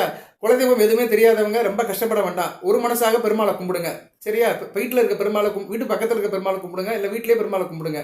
அதுபோல் குலதெய்வத்தோட பேர் டெய்லி சொல்லணும், வீட்டில் வச்சு கும்பிடணும், குலசாமியை கும்பிடணும், குலதெய்வத்தோட பேரை சொல்லணும், குலதெய்வத்து பேரை எழுதணும். உங்கள் குலதெய்வம் அங்காள பரமேஸ்வரன் ஒரு நாளைக்கு ஒரு தடவைனாச்சும் எழுதணும், இல்லைன்னா அந்த பேரை சொல்லணும். இந்த டெக்ஸ்டில் இருக்கிறவங்க, இந்த வீடியோ பார்க்குறவங்க கமெண்ட் பாக்ஸில் குலதெய்வத்தை சொல்லுங்கள். அட்லீஸ்ட் நீங்கள் டைப் பண்ணும்போது அந்த குலதெய்வத்தோட அருள் கிடைக்கும். நம்ம இன்னும் நினைக்கிறத காட்டிலையும் அதை எழுதுறது வந்து ரொம்ப சிறப்பு. அதனால தான் சில இடத்துல சொல்லுவாங்க, படிப்பு வரலைன்னா ஸ்ரீராமஜி எழுதுறா அப்படிம்பாங்க. அவன் எத்தனை தடவை ஸ்ரீராமஜி எழுதுறானா அந்த அளவுக்கு அவனுக்கு வந்து சரஸ்வதியோட அனுகிரகம் கிடைக்கும். ஏன்னா அந்த இறைவன் பேரை அவன் வந்து உச்சரிக்கிறத காட்டிலும் எழுதிக்கணும், எழுதும்போது அது மனதில் ஆழமாக பதியும். அதனால் உங்கள் குலதெய்வம் என்னென்ன டெக்ஸ்ட்டில் கமெண்ட் பண்ணுங்கள். ரைட் சார், இப்படிலாம் நம்ம குலதெய்வத்தை கண்டுபிடிச்சிக்கலாம். குலதெய்வம் கோயிலுக்கு போகலாம். என்றைக்கு சார் போகலாம் அப்படின்னோம்னா, போகிறதுக்கு வந்து முக்கியமான நாள் வந்து உங்கள் பிறந்த நட்சத்திரத்தை அன்றைக்கி போகலாம். அசுபதி, பரணி, கார்த்திகை நட்சத்திரத்தை பிறந்த அன்றைக்கி போகலாம். இல்லைனா ஞாயிற்றுக்கிழமை, திங்கக்கிழமை போகலாம். சிவனுக்கு விசேஷமான தினங்களை போகலாம். சிவராத்திரி, பிரதோஷம், இது மாதிரி நாட்கள்லாம் நிறைய வரும். அதில் குறிப்பாக மாசி சிவராத்திரி முக்கியமான நாள். வருகிற 26ஆம் நாள், 26 புதன்கிழமை வந்து மாசி சிவராத்திரி. ஓகே, 26 சிவராத்திரி அன்னைக்கு குலசாமி கோயிலுக்கு போயிருங்க. அதனால தான் இந்த வீடியோ போட்டேன். மற்ற ராசியும் போட்டுருக்கிறேன், மேசத்துக்கு இன்றைக்கி தான் போடுறேன். குலசாமியை கண்டிப்பாக கும்பிடுங்க. அட்லீஸ்ட் வருஷத்துக்கு ஒரு தடவைச்சும் போய் குலசாமி போய் கும்பிட்டு வந்தீங்கன்னா குளம் தலைக்கும். கோள்கள் செய்யாததை குலதெய்வம் செய்யும், நல்ல விதமாக பார்க்கப்படுகிறது. சரி சார், குலசாமியை வந்து இந்நேரம் நிறைய பேர் கேட்பாங்க, குலசாமியை அப்படி சார் கண்டுபிடிச்சாங்க அப்படின்னா, குலசாமி கண்டுபிடிச்ச விதத்தை ஒரு 2-3 வரி சொல்கிறேன் நான். குலசாமி பொதுவாக வந்து பிடிமண் மூலியமாக தான் எடுத்துகிட்டு வருவாங்க குலசாமியை. ஒரு ஊரில் ஒரு சாமி இருப்பார், ஐயனார் சாமின்னு வச்சுக்குருவோம். அவர் வணங்கிட்டு அவர் அருளை பெற்று அங்கே உள்ள மண்ணை, சன்னிதானத்தில் உள்ள மண்ணை எடுத்துகிட்டு வந்து இன்னொரு இடத்துல வைப்பாங்க, அங்கே ஒரு ஐயனார் வந்துடுவார். ஸோ இப்படி பிடிமண்ணால் ஏற்படுத்தப்பட்ட குலசாமிகள் தான் நிறையா இருக்குது. அதுபோக ஆகம வழியில் புராண ரீதியாக சில கோயில்கள்லாம் அந்த காலத்தில் மன்னர் காலத்தில் ஆரம்பித்து அந்த கோயிலெலாம் இருக்குது. இப்போ மதுரை மீனாட்சி அம்மன் கோயில், தஞ்சை பிரகதீஸ்வரர் கோயில், சிதம்பரம் நடராஜர் கோயில், இதெல்லாம் வந்து மன்னர் காலத்திலே வந்து தேவாரம் திருவாசம் பாடிய அந்த நாயன்மார்கள் மூலியமாக வந்த கோயில்கள். அதுக்கு முன்னாடி இந்த கோயிலெலாம் வந்துருச்சு. அதே மாதிரி பெருமாள் கோயில், திவ்ய பிரதேசம் எல்லாமே ஆழ்வார்கள் பாசனம் பாடிய கோயில்கள். இதெல்லாம் 1000 வருஷத்துக்கு முன்னாடி இருக்குது. ஸோ இந்த கோயில்களும் ஒரு துக்கமாக இருக்குது. அதுபோல் இடைப்பட்ட காலத்தில் மக்களால் உருவாக்கப்பட்ட கோயில்களும் குலதெய்வ கோயில்களாக இருக்குது. அப்போ ஊர் மக்கள் உருவாக்கி கொண்ட தெய்வங்களும் குலதெய்வமாக இருக்குது. ஸோ இப்படி குலதெய்வம் வந்து உருவான விதத்தை பார்த்தோம்னா இப்படி தான் உருவாயிருக்கு. சில ஊரில் வந்து சில பேர் வந்து சத்தியபூர்வமாக வாழ்ந்துருப்பாங்க. சத்தியபூர்வமாக வாழ்ந்து மக்களுக்கு நல்லதை செஞ்சுட்டு அவங்க மறைஞ்சிருப்பாங்க, அவர் குலதெய்வமாக கொண்டாடுறாங்க. வள்ளலார் சாமி வந்து தைப்பூசத்து அன்னைக்கு மறைஞ்சிட்டார், ஜோதி ஆகிட்டார். நல்லா வாழ்ந்துட்டு தான் இருந்தார். சில பிரச்சனை இருந்துச்சு அவருக்கு. அவர் சொல்லுவார், நான் சொன்னேன் எவனும் கேட்கல அப்படிம்பாரு. சரியா, அதான் கடை விரித்தேன் கொள்வார் யாரும் இல்லை அப்படின்னாரு. நான் எல்லாம் சொன்னேன்ப்பா ஒரு பேரும் கேட்கல அப்படின்னு ஊருக்குள்ள சில பிரச்சனை. அவர் சொல்றது எவனும் கேட்கல, அவருக்கு எதிராக நிறைய பேர் வேலை பார்த்தானுங்க. அதனால அவருடைய மர்மம் தான், அவருடைய இறப்பு மர்மமாக இருந்தது. ஆனால் அவர் ஜோதி ஆகிட்டார், ஜீவ ஜோதி. அவர் வந்து ஜோதி ஆகிட்டார், மறைஞ்சிட்டார், ஜோதியாக மறைஞ்சிட்டார். அதனால தான் வந்து தைப்பூசத்து அன்னைக்கு வடலூரில் வந்து தீபம் ஏற்றுறாங்க. எதுக்கு சொல்லுறேன்னா, இப்படிப்பட்ட மகான்கள் மறைஞ்சதெல்லாம் வந்து குலதெய்வமாக இருக்குது. சில பேருக்கு வள்ளலார் கூட குலதெய்வமாக இருப்பார், ராமலிங்க சுவாமிகள். இப்படிலாம் நிறைய பேர் வாழ்ந்துருக்கிறாங்க, அவங்களையும் குலதெய்வமாக எடுத்து வழிபடுறாங்க. ஸோ குலதெய்வ வழிபாட்டு நம்ம மூலத்தை போய் பார்த்தோம்னா அந்த ஆரம்ப காலம் வந்து வெவ்வேறு விதமாக பிரிக்கப்பட்டிருக்குது. சரி சார், குலதெய்வத்தை கோயிலுக்கு என்றைக்கு போகலான்னு சொல்லிட்டீங்க, குலதெய்வம் எப்படி உருவாச்சுன்னு சொல்லிட்டீங்க, ஜாதக ரீதியான்னு சொல்லி ஜோதிட ரீதியான்னு சொல்லியாச்சு. வேறு என்ன சார் வழி அப்படின்னா, இன்னொரு வழி கண்டுபிடிக்கலாம். அப்பா வழி பேர்களில் குலதெய்வத்தை கண்டுபிடிக்கலாம். குலதெய்வம் தெரியாதவங்களுக்கு இன்னொரு வழி இருக்குது, அப்பா வழி பேர்கள். அப்பா வழியில் பேர் வச்சுருப்பாங்க. சரியா, மாரியப்பன், மாரியம்மா, மாரிச்சாமி, மாரிச்செல்வம், இப்படியே வந்திருக்கும்.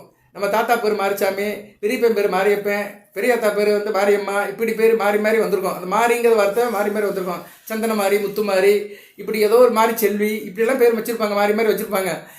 அப்படிப்பட்டவங்களுக்கு வந்து மாரியம்மன் வந்து குலதெய்வமாக இருக்கும். பேரை வச்சே கண்டுபிடிச்சிடலாம் குலதெய்வத்தை. இப்படிலாம் பல ரூட் இருக்குது. ரைட் நேர்களே, இப்படி பார்த்தோம்னா குலசாமி கோயிலுக்கு வழிபாடு எப்படி சார் அப்படின்னா, குலசாமி கோயிலில் வழிபாடும் போது மொத்தம் 4 கிரகங்களோட தாக்கம் இருக்கும். குலசாமி கோயிலில் வழிபாடே வந்து கூட்டு பிரார்த்தனை தான் ரொம்ப முக்கியம். உங்கள் அங்காளி பங்காளி கூட போய் சேர்ந்து கும்பிடணும். சித்தப்பா மக்கள், பெரியப்பா மக்கள் எல்லாருமே சேர்ந்து கும்பிடணும். அப்படி பார்க்கும்போது வந்து கூட்டு வழிபாடு ரொம்ப சிறப்பை தரும். அப்படி கூட்டு வழிபாடு போகும்போது அப்பன் வழி உறவாக இருக்கிறதுனால அங்கே சிவனுடைய அனுகிரகம் இருக்கும். சிவன் வந்துடுவார், அப்பனாலே சிவன் தான். அடுத்து சகோதரர்கள்லாம் ஒன்று சேர்றதுனால செவ்வாயோட ஆதிக்கம் அங்கே இருக்கும். அடுத்து வந்து அங்கே ஒரு மனசாக இருக்கும். நம்ம சந்தோஷமாக குலசாமி கும்பிடும்னு ஒரு மனசோட ஒரு நாள் நைட்டில் அங்கே தங்குறதுனால மனோகாரகன் சந்திரன் வந்து அங்கே வந்து ஆதிக்கம் பண்ணுவார். இன்றைக்குமே வந்து ஒரு செயல் வந்துங்க கிரகத்தோட ஆதிக்கம் வேணும்னா அங்கே வந்து ஒரு வைப்ரேஷன் உருவாகணும், பாசிட்டிவ் வைப்ரேஷன். சரியா, ஒரு கணவனும் மனைவியும் ஒரு பரஸ்பரமாக பார்த்துக்கிறாங்க, சிரிச்சுக்கிறாங்க, சந்தோஷமாக இருக்கிறாங்கன்னா அங்கே சுக்கிரன் இருக்கிறான்னு அர்த்தம். எல்லா நாளுமே ஒரு கணவன் மனைவி ஒன்றா சேர மாட்டாங்க. சில நாள் அவங்களுக்கு தெரியாமலே ஒரு இன கவர்ச்சி வந்துடும், சந்தோஷமாக ஒன்று சேருவாங்க. அப்போ வந்து அந்த நொடிப்புழுதில் பார்த்தோம்னா அவங்களுக்கு வந்து சுக்கிரன் நல்ல நிலைமையில் இருக்கிறாரு. சரியா, இப்படி ஒவ்வொரு செயலுக்குமே வந்து ஒவ்வொரு கிரகங்கள் வந்து நம்மளை வந்து தாக்கத்தை உண்டாக்குது. அந்த தாக்கம் தான் வந்து நமக்கு வந்து ஒரு வினையாக மாறுது. ஓகே, அப்படி இருக்கும்போது சந்திரனோட அனுக்கிரம் வந்து ஒரு மனசாக உருவாகுது. அடுத்து யார் சார் அப்படின்னோம்னா, அடுத்து குரு எப்படி வராருன்னா, நம்ம பூஜை புனஸ்காரம் பண்ணுறோம், அங்கே ஒரு குருக்கள் இருப்பார், இல்லைன்னா ஒரு பூசாரி இருப்பார், அவர்கிட்ட காரியம் பண்ணுறோம், அவர் கையில் விபூதி வாங்கி பூசுகிறோம், ஒரு மனதாக இறைவனை தியானம் பண்ணுறோம். அப்படி இருக்கும்போது குருவுடைய ஆசீர்வாதம் கிடைக்குது. இப்படி இருக்கும்போது என்ன ஆச்சுன்னா, சனி பகவான் அங்கே வருவார். சிவன் கோயில்லாம் கண்டிப்பாக சனி பகவானோட அனுக்கிரம் இருக்கும். ஏன்னா சிவன் தானே, சனீஸ்வரனாலே சிவன் தான். அதுவும் நம்ம செய்கிற அந்த கடமைகள் இருக்குது பார்த்தீங்களா, அந்த வேலைகள், அந்த இன்னைக்கு நம்ம ஒரு வேலையை வந்து சிறந்தாச்சு செய்கிறோமோ அங்கே சனி பகவான் இருக்காருன்னு அர்த்தம். சனி பகவான் வந்து ஒரு வேலைக்கார கிரகம். இப்போ வந்து பொதுவாக சனி திசை நடக்குது. இப்போ மேசராசியில் பிறந்தவங்களுக்கு சனி திசை நடக்கும். வயசானவங்களுக்கு அவங்களுக்கு வந்து ஒரு சின்ன ஒரு விஷயத்தை சொல்கிறேன் நான், இதுதான் பரிகாரம். நீங்கள் அங்கே கோயிலுக்கு போகிறது, இங்கே கோயிலுக்கு போகிறது, என்ன வச்சு கொடுக்குறது, காக்காக்கு சாப்பாடு வைக்கிறது, இதெல்லாம் செய்யுங்க. அதெல்லாம் வேணாம்னு சொல்லலை. கடமையை கரெக்டாக செய்யுங்க. சரியா, காரியத்தை கரெக்டாக செய்யுங்க. சார் எனக்கு வயசாகி போச்சு சார், என்னால் ஆடிப்படி வேலை பார்க்க முடியாதுன்னா கோயில் குளத்துக்கு போயிட்டு வாங்க, சாமி புஸ்தகம் படிங்க. வீட்டில் வந்து ரொம்ப நேரம் தூங்காதீங்க, கொஞ்சம் சுறுசுறுப்பாக இருங்க. தூங்குற நேரத்தை நைட்டில் மட்டும் வச்சுக்கோங்க. மற்ற நேரம் எதனாச்சும் அப்படியே கொஞ்சம் வேலை பார்த்துக்கிட்டு உழண்டுக்கிட்டே இருந்தீங்கன்னா சனி பகவானுடைய அனுக்கிரம் கிடைக்கும். சனி பகவான் அதை தான் எதிர்பார்க்குறாரு.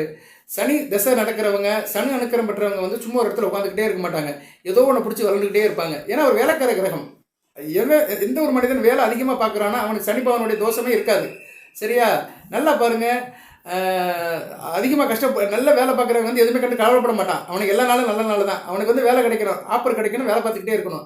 அது மாதிரி சனி பகவான் தாக்கத்துலேருந்து வெளிவரணும்னா வந்து சோம்பேறியாக இருக்கக்கூடாது, சுறுசுறுப்பாக இருக்கணும். ரைட்டு, சனி பகவானோட அனுக்கிரகம் கிடைச்சிருச்சு. இப்படி முக்கியமான கிரகங்கள், ராஜ கிரகங்கள், சூரியன், செவ்வாய், குரு வந்துட்டாலே எல்லாமே வந்த மாதிரி தான். அந்த கிரகங்களோட அனுக்கிரமும் குலசாமி கும்பிடல வருது, குலசாமி வழிபாட்டில் அன்றைக்கி நமக்கு கிடைக்குது. அதுபோக சிவனுடைய அனுக்கிரகம் கிடைக்குது. சிவராத்திரி ஜெகஜோதியாக இருக்குது. எல்லா சிவனாலயத்திலும் அன்றைக்கி வந்து விசேஷம் நடக்கும். ஒரே சேர இந்தியா முழுக்க நடக்கிற ஒரு விசேஷம் வந்து சிவராத்திரி தான். சரியா? காஷ்மீர்லேருந்து கன்னியாகுமரி வரைக்கும் இருக்கிற சிவனாலயத்தில் ஃபுல்லாக விளக்கேற்றுவாங்க. அன்றைக்கி சிவனுடைய நாமத்தை சொல்லுவாங்க. சிவனுக்கு வந்து ஒரு பெரிய ஆராதனை எல்லாமே நடக்கும். சயின்ஸ் ரீதியாக நிரூபிக்கப்பட்டிருக்குது. அதுக்கு ஒரு காரணம் இருக்குது. அதுக்குள்ளெல்லாம் போக வீடியோ எடுத்து அதிகமாக இருக்கும். ஆனால் நம்மளை பொறுத்தளவுக்கு தமிழ்நாட்டில் உஷ்ண காலம் ஆரம்பிக்கிறது. பனிக்காலம் முடிந்து உஷ்ண காலம் ஆரம்பிக்கிறனால வந்து குறியீடாக சிவராத்திரி கொண்டாடப்படுகிறது. சிவராத்திரி வந்துட்டாலே வெயில் வர ஆரம்பிச்சிடும். சரியா? அடுத்த அக்னி நட்சத்திரம் தான். மாசி, பங்குனி, சித்திரை, அக்னி நட்சத்திரம் வந்துடும். ஸோ இப்படி வந்து சிவனுக்குள்ள நாளாக இருக்கிறதுனால அன்றைக்கி வந்து நம்ம வந்து அந்த வழிபாடை வந்து சிறப்பாக செய்யலாம். ருத்ராட்சம் போடுறவங்க அன்றைக்கி போடலாம். 5 முகத்தை போடுறது அட்வைசபிளாக இருக்குது.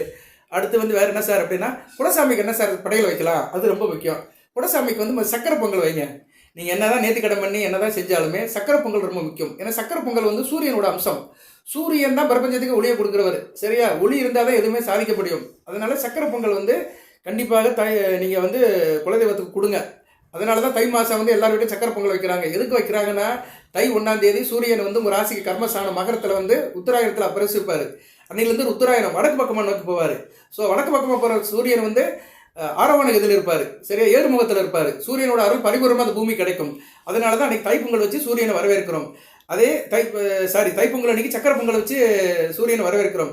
அதே பொங்கலை வந்து நீங்கள் குலசாமிக்கு வச்சிங்கன்னா உங்களுக்கு அந்த குலசாமியோட அருள் பரிபூர்ணமாக கிடைக்கும். இப்படி நீங்கள் வந்து குலசாமி கோயிலுக்கு போங்க, படையல் வைங்க, சாமியை கும்பிடுங்க, நல்லபடியாக வீட்டுக்கு வந்து சேருங்க. நல்ல விதமாக பறக்கப்படுகிறது. கமெண்ட் பாக்ஸில் உங்கள் குலசாமி என்னன்னு போடுங்க. நல்ல விதமாக பறக்கப்படுகிறது. ஓகே நேயர்களே, குலசாமியை பற்றி இவ்வளோ தூரம் செஞ்சுருக்கேன். இன்னொன்று இருக்குது, அதே சொல்லி வீடியோ நிறைய பண்ணுறேன். குலசாமியோட தோஷம் சில பேருக்கு இருக்கும். சரியா நேயர்களே? அது எப்படின்னா ஜாதகத்தில் கண்டுபிடிக்கலாம். குலசாமி தோஷம் வந்துச்சுன்னா அவங்க வந்து அடிக்கடி குலசாமி கோயிலுக்கு போகணும், குலசாமிக்கு நிறைய செய்யணும். குலசாமிக்கு வந்து வஸ்திரம் வாங்கி கொடுக்கணும், அபிஷேகத்துக்கு பொருள் வாங்கி கொடுக்கணும். கோயிலுக்கு, குலசாமி கோயிலுக்கு நிறைய திருப்பணிகள் செய்யணும். குலசாமியோட தோஷம் எப்படி சார் இருக்குன்னு பார்த்தோம்னா, உங்கள் ராசியில் மேச ராசியில் சூரியன், சந்திரன், புதன் இருப்பாங்க. இதை என்னைக்கு இருப்பாங்கன்னா, சித்திரை அமாவாசை டயத்தில் இருப்பாங்க. சூரியன், சந்திரன், புதன் 3 பேருமே சேர்ந்து இருந்து ராசிக்கு 6ஆம் இடம் கண்ணியில் புதன் இருந்தாருன்னா உங்களுக்கு குலதெய்வத்தோடைய தோஷம் இருக்குன்னு அர்த்தம். நல்ல மைண்டில் வச்சுக்கோங்க.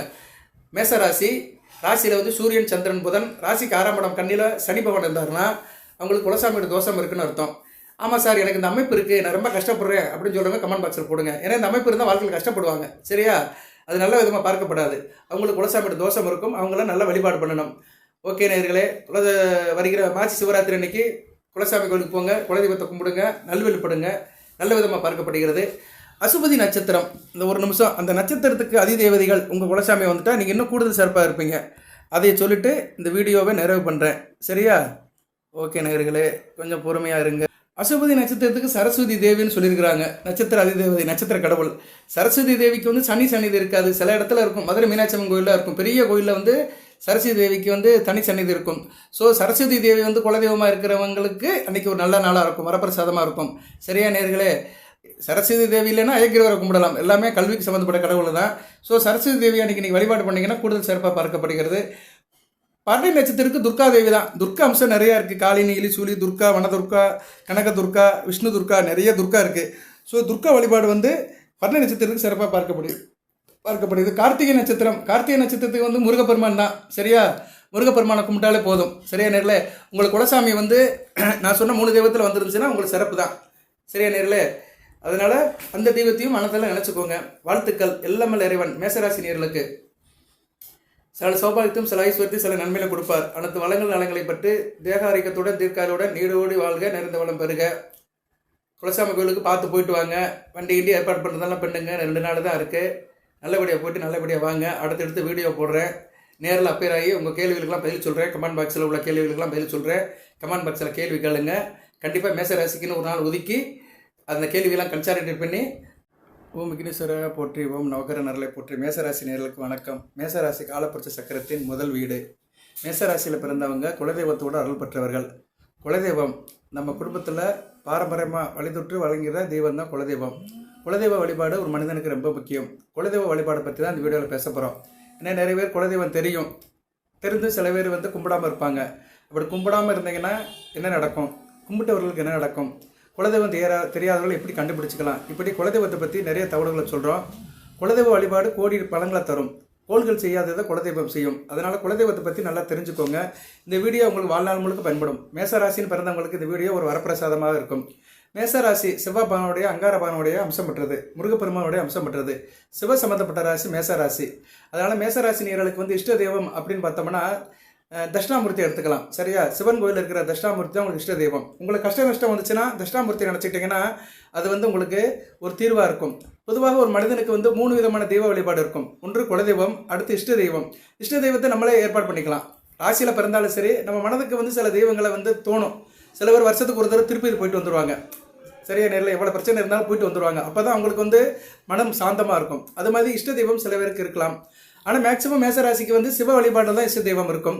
அடுத்து காவல் தெய்வம், ஊர் தெய்வம். நம்ம ஒரு ஊரில் இருக்கிறோம்னா அங்கே ஊருக்குள்ளே ஒரு கோயில் இருக்கும். அந்த கோயிலுக்கு திருவிழா எடுப்பாங்க. அதில் நம்ம சம்மந்தப்பட்டிருப்போம். ஸோ இப்படி முக்கியமான வழிபாடுன்னு பார்த்தோம்னா 3 தெய்வ வழிபாடு இருக்குது. அந்த 3 தெய்வ வழிபாடு ஒரு மனிதருக்கு ஒரு நிறைவை கொடுக்கு, வெற்றியை கொடுக்கு, வாழ்க்கையை கொடுக்குது. குலதெய்வம் தகப்பன் வழியில் பிறந்த தெய்வம் தான் குலதெய்வம். தகப்பன் வழியில் கும்பிட்ற தெய்வம். நம்ம பிறப்பதுக்கு முன்னாடி குலதெய்வம் நிர்ணயமாயிருச்சு. ஏன்னா நம்ம தகப்பன் எந்த சாமியை கும்பிட்றாரோ அதான் நம்ம குலதெய்வம். நம்ம பிறந்த பின்னாடி நிறைய தெய்வத்தை அறிகிறோம், சில கோயிலுக்கு போகிறோம், நிறைய சாமியை கும்பிட்றோம். ஆனால் நம்ம பிறப்பதுக்கு முன்னாடியே நிர்ணயிக்கப்பட்டது தான் குலதெய்வம். குலதெய்வத்தின் அருள் ஒரு மனிதனுக்கு பரிபூர்ணமாக இருக்க வேண்டும், வாழ்நாள் முழுவதும் இருக்க வேண்டும். குலதெய்வம் ரொம்ப சக்தி வாய்ந்தது. குலதெய்வம் கருணை இருந்தால் தான் வாழ்க்கையில் முன்னேற வேண்டும். அனைத்து கிரக தோஷத்தையும் போக்கக்கூடியது குலதெய்வ வழிபாடு. சரி நேயர்களே, எனக்கு குலதெய்வம் தெரியும் சார், நான் என்ன சார் செய்யலாம் அப்படின்னு சொல்கிறவங்களும் கேளுங்க. குலதெய்வம் தெரியாது அப்படின்னு நினைக்கிறவங்களும் வீடியோ முழுமையாக கேளுங்க.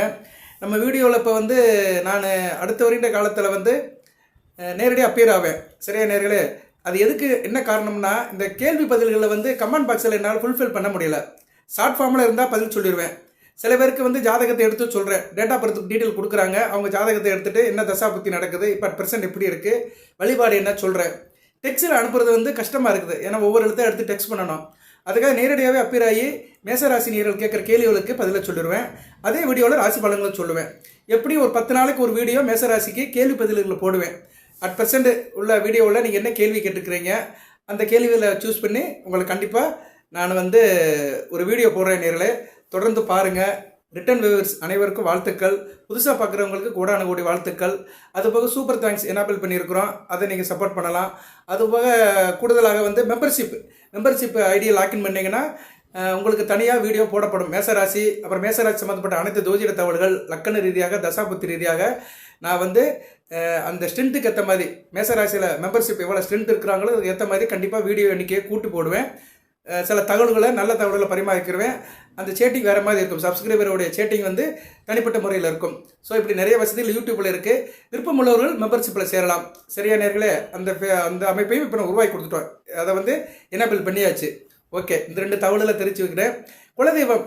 குலதெய்வத்தை எப்படி சார் கண்டுபிடிக்கிறது அப்படின்னு பார்த்தோம்னா ஜாதகத்தில் கண்டுபிடிக்கலாம். பிறந்த ஜாதகத்தை வச்சு கண்டுபிடிக்கலாம். ராசி கட்டத்தில் லக்கண ரீதியாக 5ஆம் இடம் 9ஆம் இடத்தை வச்சு கண்டுபிடிக்கலாம். 5ஆம் இடத்துல கிரகம் இல்லை சார் அப்படின்னா 9ஆம் இடத்தை பார்க்கணும். 9ஆம் இடத்துல கிரகம் இல்லைன்னா 5, 9 கூடியவர்கள் எந்த பக்கம் சாஞ்சி இருக்காங்களோ அவங்கள பார்த்து சொல்லணும். சரியா? இதை பார்த்து சொல்லலாம். அதுபோக குலதெய்வம் எந்த இடத்துல சார் இருக்கும், லொக்கேஷன்.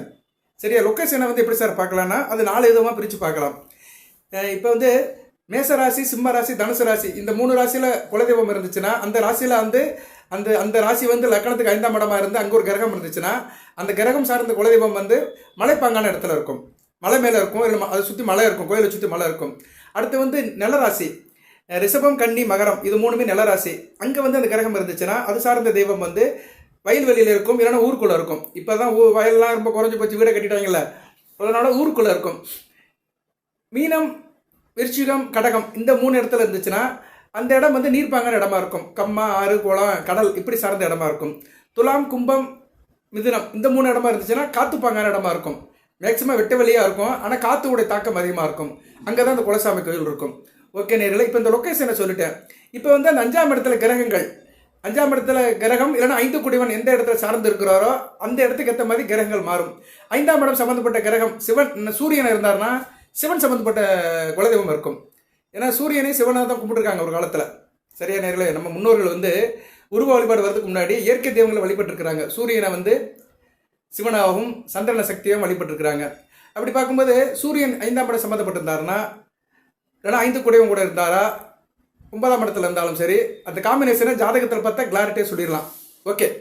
ஆனால் ராசிக்கு வந்து நம்ம வந்து பலன்கள் சொல்லும்போது ஒரு ரிலேட்டடாக தான் சொல்ல முடியும். சரியா? அதை சுற்றி ஒரு சொல்லலாம். சிவன் சம்பந்தப்பட்ட தெய்வங்கள் தான் இருக்கும். சிவன், பரமசிவர், லிங்க வழிபாடு, இல்லைன்னா ருத்ர வழிபாடு, காலபைரவர், இப்படி நிறைய இருக்குது. சிவனுடைய உருவ வழிபாட்டில் நிறைய சாமிகள் இருக்குது. அங்கெல்லாம் கோயிலில் விபூதி தான் கொடுப்பாங்க. அது மாதிரி சாமி வந்து குலை சாமியாக இருக்கும். சந்திரன் இருக்கிறாருன்னா அம்பிகை, மீனாட்சி அம்மன், காமாட்சி அம்மன், அபிராமி அம்மன், இப்படி நிறைய அம்மன் இருக்குல்ல. அம்மன் அம்பிகை குங்குமம் கொடுப்பாங்க. அந்த கோயிலில் பிரசாதம் வந்து குங்குமம் கொடுப்பாங்க. ஏன்னா அம்மன் வழிபாடே நிறையா இருக்குது. அம்பிகை வேற, அம்மன் வேற, காளி, நீலி, சூளி, இப்படி தேவதைகள் வேற. சரியா? பெண் தெய்வத்திலே நிறைய தெய்வங்கள் பிரிக்கப்பட்டிருக்கு. பொதுவாக வந்து வழிபாடே வந்து குலதெய்வ வழிபாடே 4ஆக பிரிச்சிருக்கு. சைவம், வைணவம், கௌமாரம், சாக்தியம். சைவம்னா சிவ வழிபாடு, வைஷ்ணவம்னா பெருமாள் வழிபாடு, கௌமார வழிபாடுனா முருகப்பெருமான் வழிபாடு, சாக்தியம்னா சக்தி வழிபாடு. ஸோ இப்படிலாம் பிரிஞ்சிருக்கு. இது போக வந்து காவல் தெய்வத்தை வச்சு கும்பிடுறாங்க. ஊரில் ஒரு முக்கியமான ஆள் பிறந்து வளர்ந்து அவர் காலம் முடிஞ்சு அவரை வந்து சாமியாக எடுத்து கும்பிட்றவங்களும் இருக்கிறாங்க. இப்படிலாம் வகைப்படுத்தி குலதெய்வத்தை கொண்டாடுறாங்க. சரி, இப்போ வந்து 5ஆம் இடத்துல செவ்வாய் இருக்கிறாரு சார் அப்படி பார்த்தோம்னா முருகப்பெருமான் தான். முருகப்பெருமான் சம்மந்தப்பட்ட தெய்வம் இருக்கும். முருகப்பெருமானுக்கு 6 படை வீடு இருக்குது. அவருக்கு வந்து குன்று இருக்கும் இடமெல்லாம் குமரன் இருப்பான். ஸோ குமரனுக்கு வந்து ஏகப்பட்ட கோயில் இருக்குது. முருகப்பெருமான் வந்து குலசாமியாக இருப்பார். என்னுடைய குலதெய்வம் வந்து வள்ளியூர் முருகன் தான். இதில் நிறைய பேர் என்கிட்ட கேட்டாங்க பழைய வீடியோ போடும்போதெல்லாம், இதுக்கு முன்னாடி உள்ள ராசி போடும்போது முருகன் சிவன்லாம் குலதெய்வம் வரமாட்டாங்க அப்படின்னு ஒருத்தர் சொல்லியிருந்தார். அவங்க எப்படி பழகிருக்காங்கன்னா, வெகுஜன மக்கள் மெஜாரிட்டியாக பார்த்தோம்னா இந்த மாசி சிவராத்திரி அன்னைக்கு தான் குலசாமியை கும்பிடுவாங்க. எல்லாமே இந்த எல்லைப்புற சாமியை தான் கும்பிடுவாங்க. சுடலமாட சாமி, கருப்பசாமி, முனீஸ்வரர், அந்த அம்மன், இந்த அம்மன், உப்படாதி அம்மன், அங்காள பரமேஸ்வரி அம்மன், பொட்டு அம்மன், மதுரை வீரன், இப்படிப்பட்ட சாமிகளை தான் கும்பிடுவாங்க. இந்த சாமிகளுக்கு இந்த சாமிகளும் குலசாமியாக இருந்தாலுமே பெருமாள், சிவன், முருகன், விநாயகர், இப்படி சாமிகளும் குலதெய்வமாக இருக்குது. சரியா? நிறைய பேருக்கு மதுரை மீனாட்சி அம்மன் கோயிலே குலதெய்வமாக இருக்கும். அவங்ககிட்ட கேட்டு பார்த்தா தான் தெரியும். சரியா நேர்களே? அதனால எல்லா தெய்வங்களுமே எல்லாருக்குமே குலதெய்வமாக இருக்குது. அந்த நினைப்பில் இருங்க, கான்செப்டில் இருங்க. ஏன்னா நிறைய பேருக்கு வந்து நிறைய தகவல்கள் தெரிஞ்சு வச்சுருக்கிறாங்க. சில பேர் வந்து பல இதை பார்த்துட்டு ஒரு எப்படி சொல்கிறது, ஒரு நிலையான ஒரு அபிப்பிராயத்தில் இல்லை. அபிப்பிராய பேதம் நிறைய இருக்குது. ரைட்டு. முருகப்பெருமான் இருந்தார்னா, செவ்வாய் இருந்தார்னா முருகப்பெருமான் தான் குலதெய்வமாக இருப்பார். அதுபோல் சக்தி வடிவமான தெய்வங்களும் இருக்கும். முருகனை சக்திவேல் தானே, முருகன் கையில் இருக்கிறதே சக்தி தானே. ஸோ அதனால் வந்து சக்தி வடிவமான தெய்வங்களும் 5ஆம் இடத்துல செவ்வாய் இருக்க பிறந்தவர்களுக்கு இருக்கும். அடுத்து புதன் இருக்கிறாரு, பெருமாள் தான். புதன் இருக்க பிறந்தவர்களுக்கு 5ஆம் இடத்துல புதன் இருக்க பிறந்தவர்களுக்கு வந்து குலதெய்வம் பெருமாள் தான். பெருமாளுடைய நாமம் நிறைய இருக்குது. 108 திவ்ய தேசம் இருக்குது. பெருமாள் ஏற்கனவே 9 அவதாரம் எடுத்திருக்கிறார், தசாவதாரம். அது சம்மந்தப்பட்ட கடவுள்கள் வந்து குலதெய்வமாக இருக்கும். 5ஆம் இடத்துல வந்து குரு இருக்கிறார். குரு இருந்தார்னா குருமார்கள் தான். மடாலயம், ஜீவசமாதி, மகான்கள் இருக்கிற இடம், குருபீடம், இது மாதிரி இடங்கள் வந்து குலதெய்வமாக இருக்கும். சுக்கிரன் இருந்தாலும் மகாலட்சுமி வம்சம் தான். நிறைய இருக்குது. சரியா நேர்களே? மகாலட்சுமி வம்சப்பட்ட கோயில்கள் நிறையா இருக்குது. அடுத்து சனி பகவான் இருக்கிறாருன்னா ஈஸ்வர பட்டம் பெற்ற 18ஆம் படி கருவசாமி, ஐயனார், சாஸ்தா, ஐயப்பன், இவரெல்லாம் வந்து குலதெய்வமாக இருப்பாங்க. சில பேருக்கு வந்து காலபைரவர் குலதெய்வமாக இருப்பார். சனி பகவான் இருந்தாருன்னா காலபைரவர் வருவார். ரைட்டு. அடுத்து வந்து ராகு இருக்கிறாரு. 5ஆம் இடத்துல ராகு இருந்தாருன்னா துடியான தெய்வங்கள், ரத்தப்பள்ளி வாங்குற தெய்வங்கள் வந்து குலதெய்வமாக இருக்கும். காளி, நீலி, சூளி, கடாரி, சில அம்மன்களுக்கெல்லாம் வந்து கோழி, ஆடு, கோழிலாம் அடித்து அந்த ரத்தப்பள்ளி கொடுப்பாங்க. அப்படிப்பட்ட அம்மன்கள் குலதெய்வமாக இருக்கும். கேது இருக்கிறாரு. ஞானகாரகன் கேது இருக்கிறாருன்னா ஞான வழியில் வந்தவங்க வந்து சமாதியாக இருப்பாங்க. ஜீவ சமாதி. ஊரில் வந்து நல்ல ஒரு தபசீலராக இருந்திருப்பார். அவர் காலத்துக்கு முன்னாடி அவர் இறந்து போய் அந்த வம்சாவளியில் அவர் கும்பிட்டு வந்திருக்கும். இப்படி வந்து கேது சம்மந்தப்பட்ட குலதெய்வங்கள் இருக்குது. இந்த தெய்வங்கள் எப்படி இருக்கும்னா, கோபுரம் இருக்காது, மேற்கூரை இருக்காது, வெட்ட வெளியில் இருக்கும். சரியா? பீடமாக இருக்கும். அதில் விளக்கு வச்சு கும்பிடுவாங்க. நம்ம ஊரில் பார்த்தாலே சரியும், சில இடத்துல சின்ன சின்ன பீடமாக இருக்கும். அதில் விளக்கு வச்சு விளக்கு வச்சு கும்பிடுவாங்க. அந்த நல்ல நாளுக்கு வந்து அங்கே போயும் சாமி கும்பிட்டு பூஜை புனஸ்காரெலாம் பண்ணுவாங்க. ஸோ கேது சம்மந்தப்பட்ட கிரகங்கள், கேது கிரகம் சம்மந்தப்பட்ட தெய்வங்கள் வந்து இப்படி தான் இருக்கும். ரைட். இப்போ நவகிரகங்களுக்கும் சொல்லியாச்சு. நவகிரகங்கள் சார்ந்த தெய்வங்கள், கிரகங்கள் வந்து தெய்வங்களுக்கு அடிமை தான். சரியா? தெய்வங்கள் பார்க்க வேண்டிய வேலையை கிரகங்கள் செய்து கிரகங்களுக்கு துணையாக பண்ணுது. ஓகே. நம்ம பள்ளிக்கூடத்தில் வந்து கிளாஸ் டீச்சர் வந்து ரொம்ப முக்கியமானவர். ஹெட்மாஸ்டர் தான் வந்து பெரிய ஆள். ஆனால் கிளாஸ் டீச்சர் தான் நமக்கு அட்டெண்டன்ஸ் போடுவார், மார்க் போடுவார், நமக்கு கான்ட்ராக்ட் சர்டிஃபிகேட்லாம் கிளாஸ் டீச்சர் தான் கொடுப்பாரு. அது மாதிரி தான் கிரகங்களும். ஒரு மனிதனுக்கு வந்து கான்ட்ராக்ட் சர்டிஃபிகேட் கொடுக்குறது கிரகங்கள் தான். ரைட்டு. கர்மாவை கழிக்கிறது கிரகங்கள் தான். சரி சார், இப்போ வந்து குலதெய்வத்தை பற்றி சொல்லியாச்சு. என் வீட்டில் குலசாமி இருக்கா இல்லையா சார், எப்படி சார் கண்டுபிடிச்சிக்கிறது அப்படின்னு கேட்டோம்னா அதுக்கும் கண்டுபிடிக்கலாம், ஒரு வழி இருக்குது. வீட்டுக்குள்ளே வந்து ஒரு நறுமணம் அடிக்கும். நறுமணம்னா எப்படின்னா ஒரு தெய்வீக மனம் இருக்கும். நம்ம பத்தி கற்பூரம் ஏற்றுறது சாம்பிராணி போடுறதெல்லாம் ஒரு பக்கம் இருந்தாலுமே அந்நேரம் இருக்கும், மற்ற நேரம் இருக்காது. ஆனால் வீட்டில் குலதெய்வம் இருக்குன்னா ஒரு நறுமணம் இருக்கும், அந்த குலதெய்வத்தில் அனுக்கிரம் இருக்கும். இது யார் சார் கண்டுபிடிப்பாங்கன்னா ஒரு நல்ல சாமியார் கண்டுபிடிச்சிருவார், ஒரு துறவி கண்டுபிடிப்பார், வீட்டுக்கு வர்ற ஒரு தவசீலர், ஒரு பக்திமான், ஒரு நல்ல சிறந்த ஜோதிடர், இறைவன் அனுதரும் நினைக்கிறவங்க, ஒரு நல்ல சுத்தமாக இருக்கிறவங்க வந்து சொல்லிடுவாங்க, உங்கள் வீட்டில் வந்து துர்வாசனை அடிக்குது, குலதெய்வத்தின் அருள் இல்லை அப்படின்னு சொல்லிடுவாங்க. அதுபோக வீட்டில் வந்து பள்ளிகள் இருக்கணும். பள்ளிகள் நிறைய இருந்துச்சுன்னா அந்த வீட்டில் குலதெய்வம் இருக்குன்னு அர்த்தம். கவுளி இருந்தாலும் குலதெய்வம் இருக்குன்னு அர்த்தம். கவுளி வந்து அப்பப்போ அடிக்கும், சரியா? அதுபோக வந்து வீட்டுக்கு முன்னாடி காகம் கத்தணும். காகம் கத்துச்சுன்னா பிதர்களுடைய அனுக்கிரம் இருக்குன்னு அர்த்தம். பிதர்களுடைய ஆசீர்வாதம் பெற்ற வீடு. மரத்தில் வந்து காகம் அடிக்கிறோம் இன்னும் கத்திட்டு இருக்கோம். பசுமாடு ரோட்டில் போகும்போது நம்ம வீட்டுக்கு முன்னாடி நின்று அம்மா அப்படிங்கும், சரியா? அப்படி வீட்டுக்கு முன்னாடி நின்று அம்மா அப்படிச்சுன்னா வீட்டில் குலதெய்வம் இருக்குன்னு அர்த்தம். இப்படி நிறைய வழியில் கண்டுபிடிச்சிக்கலாம். வீட்டில் செடிகளில் பூக்கள் நல்லா பூக்கும், சரியா? அதை வச்சு கண்டுபிடிச்சிக்கலாம். சில வீட்டில் செடியை விழுந்து தண்ணி ஊற்றுவாங்க, பூவே பூக்காது. ஆனால் சில வீட்டில் வந்து அதுவாக பூக்கும், எங்கிருந்தோ முளைச்சி வந்து வச்சுருப்பாங்க, அது பிடிச்சி தள்ளும், பூக்களாக போட்டு தள்ளும். ஸோ அதெல்லாம் ஒரு நல்ல அமைப்பு தான். அது போக வந்து இப்படி நிறைய சொல்லலாம், சரியா நேரில். அந்த வீட்டில் வந்து இப்போ குலதெய்வம் இருந்தாலும் அந்த வீட்டில் வந்து எல்லோரும் நல்லா ஹெல்த்தாக இருப்பாங்க, ஆரோக்கியமாக இருப்பாங்க, அவங்கவுங்க வேலையை அவங்கவுங்க பார்ப்பாங்க, கலகலப்பாக இருப்பாங்க, எந்த பிரச்சனையும் இருக்காது. குலதெய்வம் வீட்டில் இல்லைன்னு வச்சுக்கோங்களேன், வீட்டில் எப்போயுமே சண்டையும் சச்சரமாக இருக்கும், தேக ஆரோக்கியம் நல்லா இருக்காது, ஆஸ்பத்திரிக்கு வீட்டுக்குமா அலைஞ்சிட்டு இருப்பானுங்க. இப்படி வந்து இடக்கு முடக்கா காரியங்கள் நடக்கும், தொட்ட காரியம் தொடங்காது. இப்படி ஒரு அமைப்பை பார்க்கலாம். சரி சரி சார், எனக்கு வந்து இப்போ குலதெய்வம் தெரியல, குலதெய்வத்தை பற்றி நான் கண்டுபிடிக்கிறது, எனக்கு ஜாதகமும் இல்லை, எனக்கு சரியான ஜோசியரும் கிடைக்கல, நான் எப்படி குலதெய்வத்தை கண்டுபிடிக்கிறது அப்படின்னா அதுக்கு ஒரு 2-3 வழி இருக்குது. அதை நீங்கள் வந்து வீட்டில் செய்யலாம்.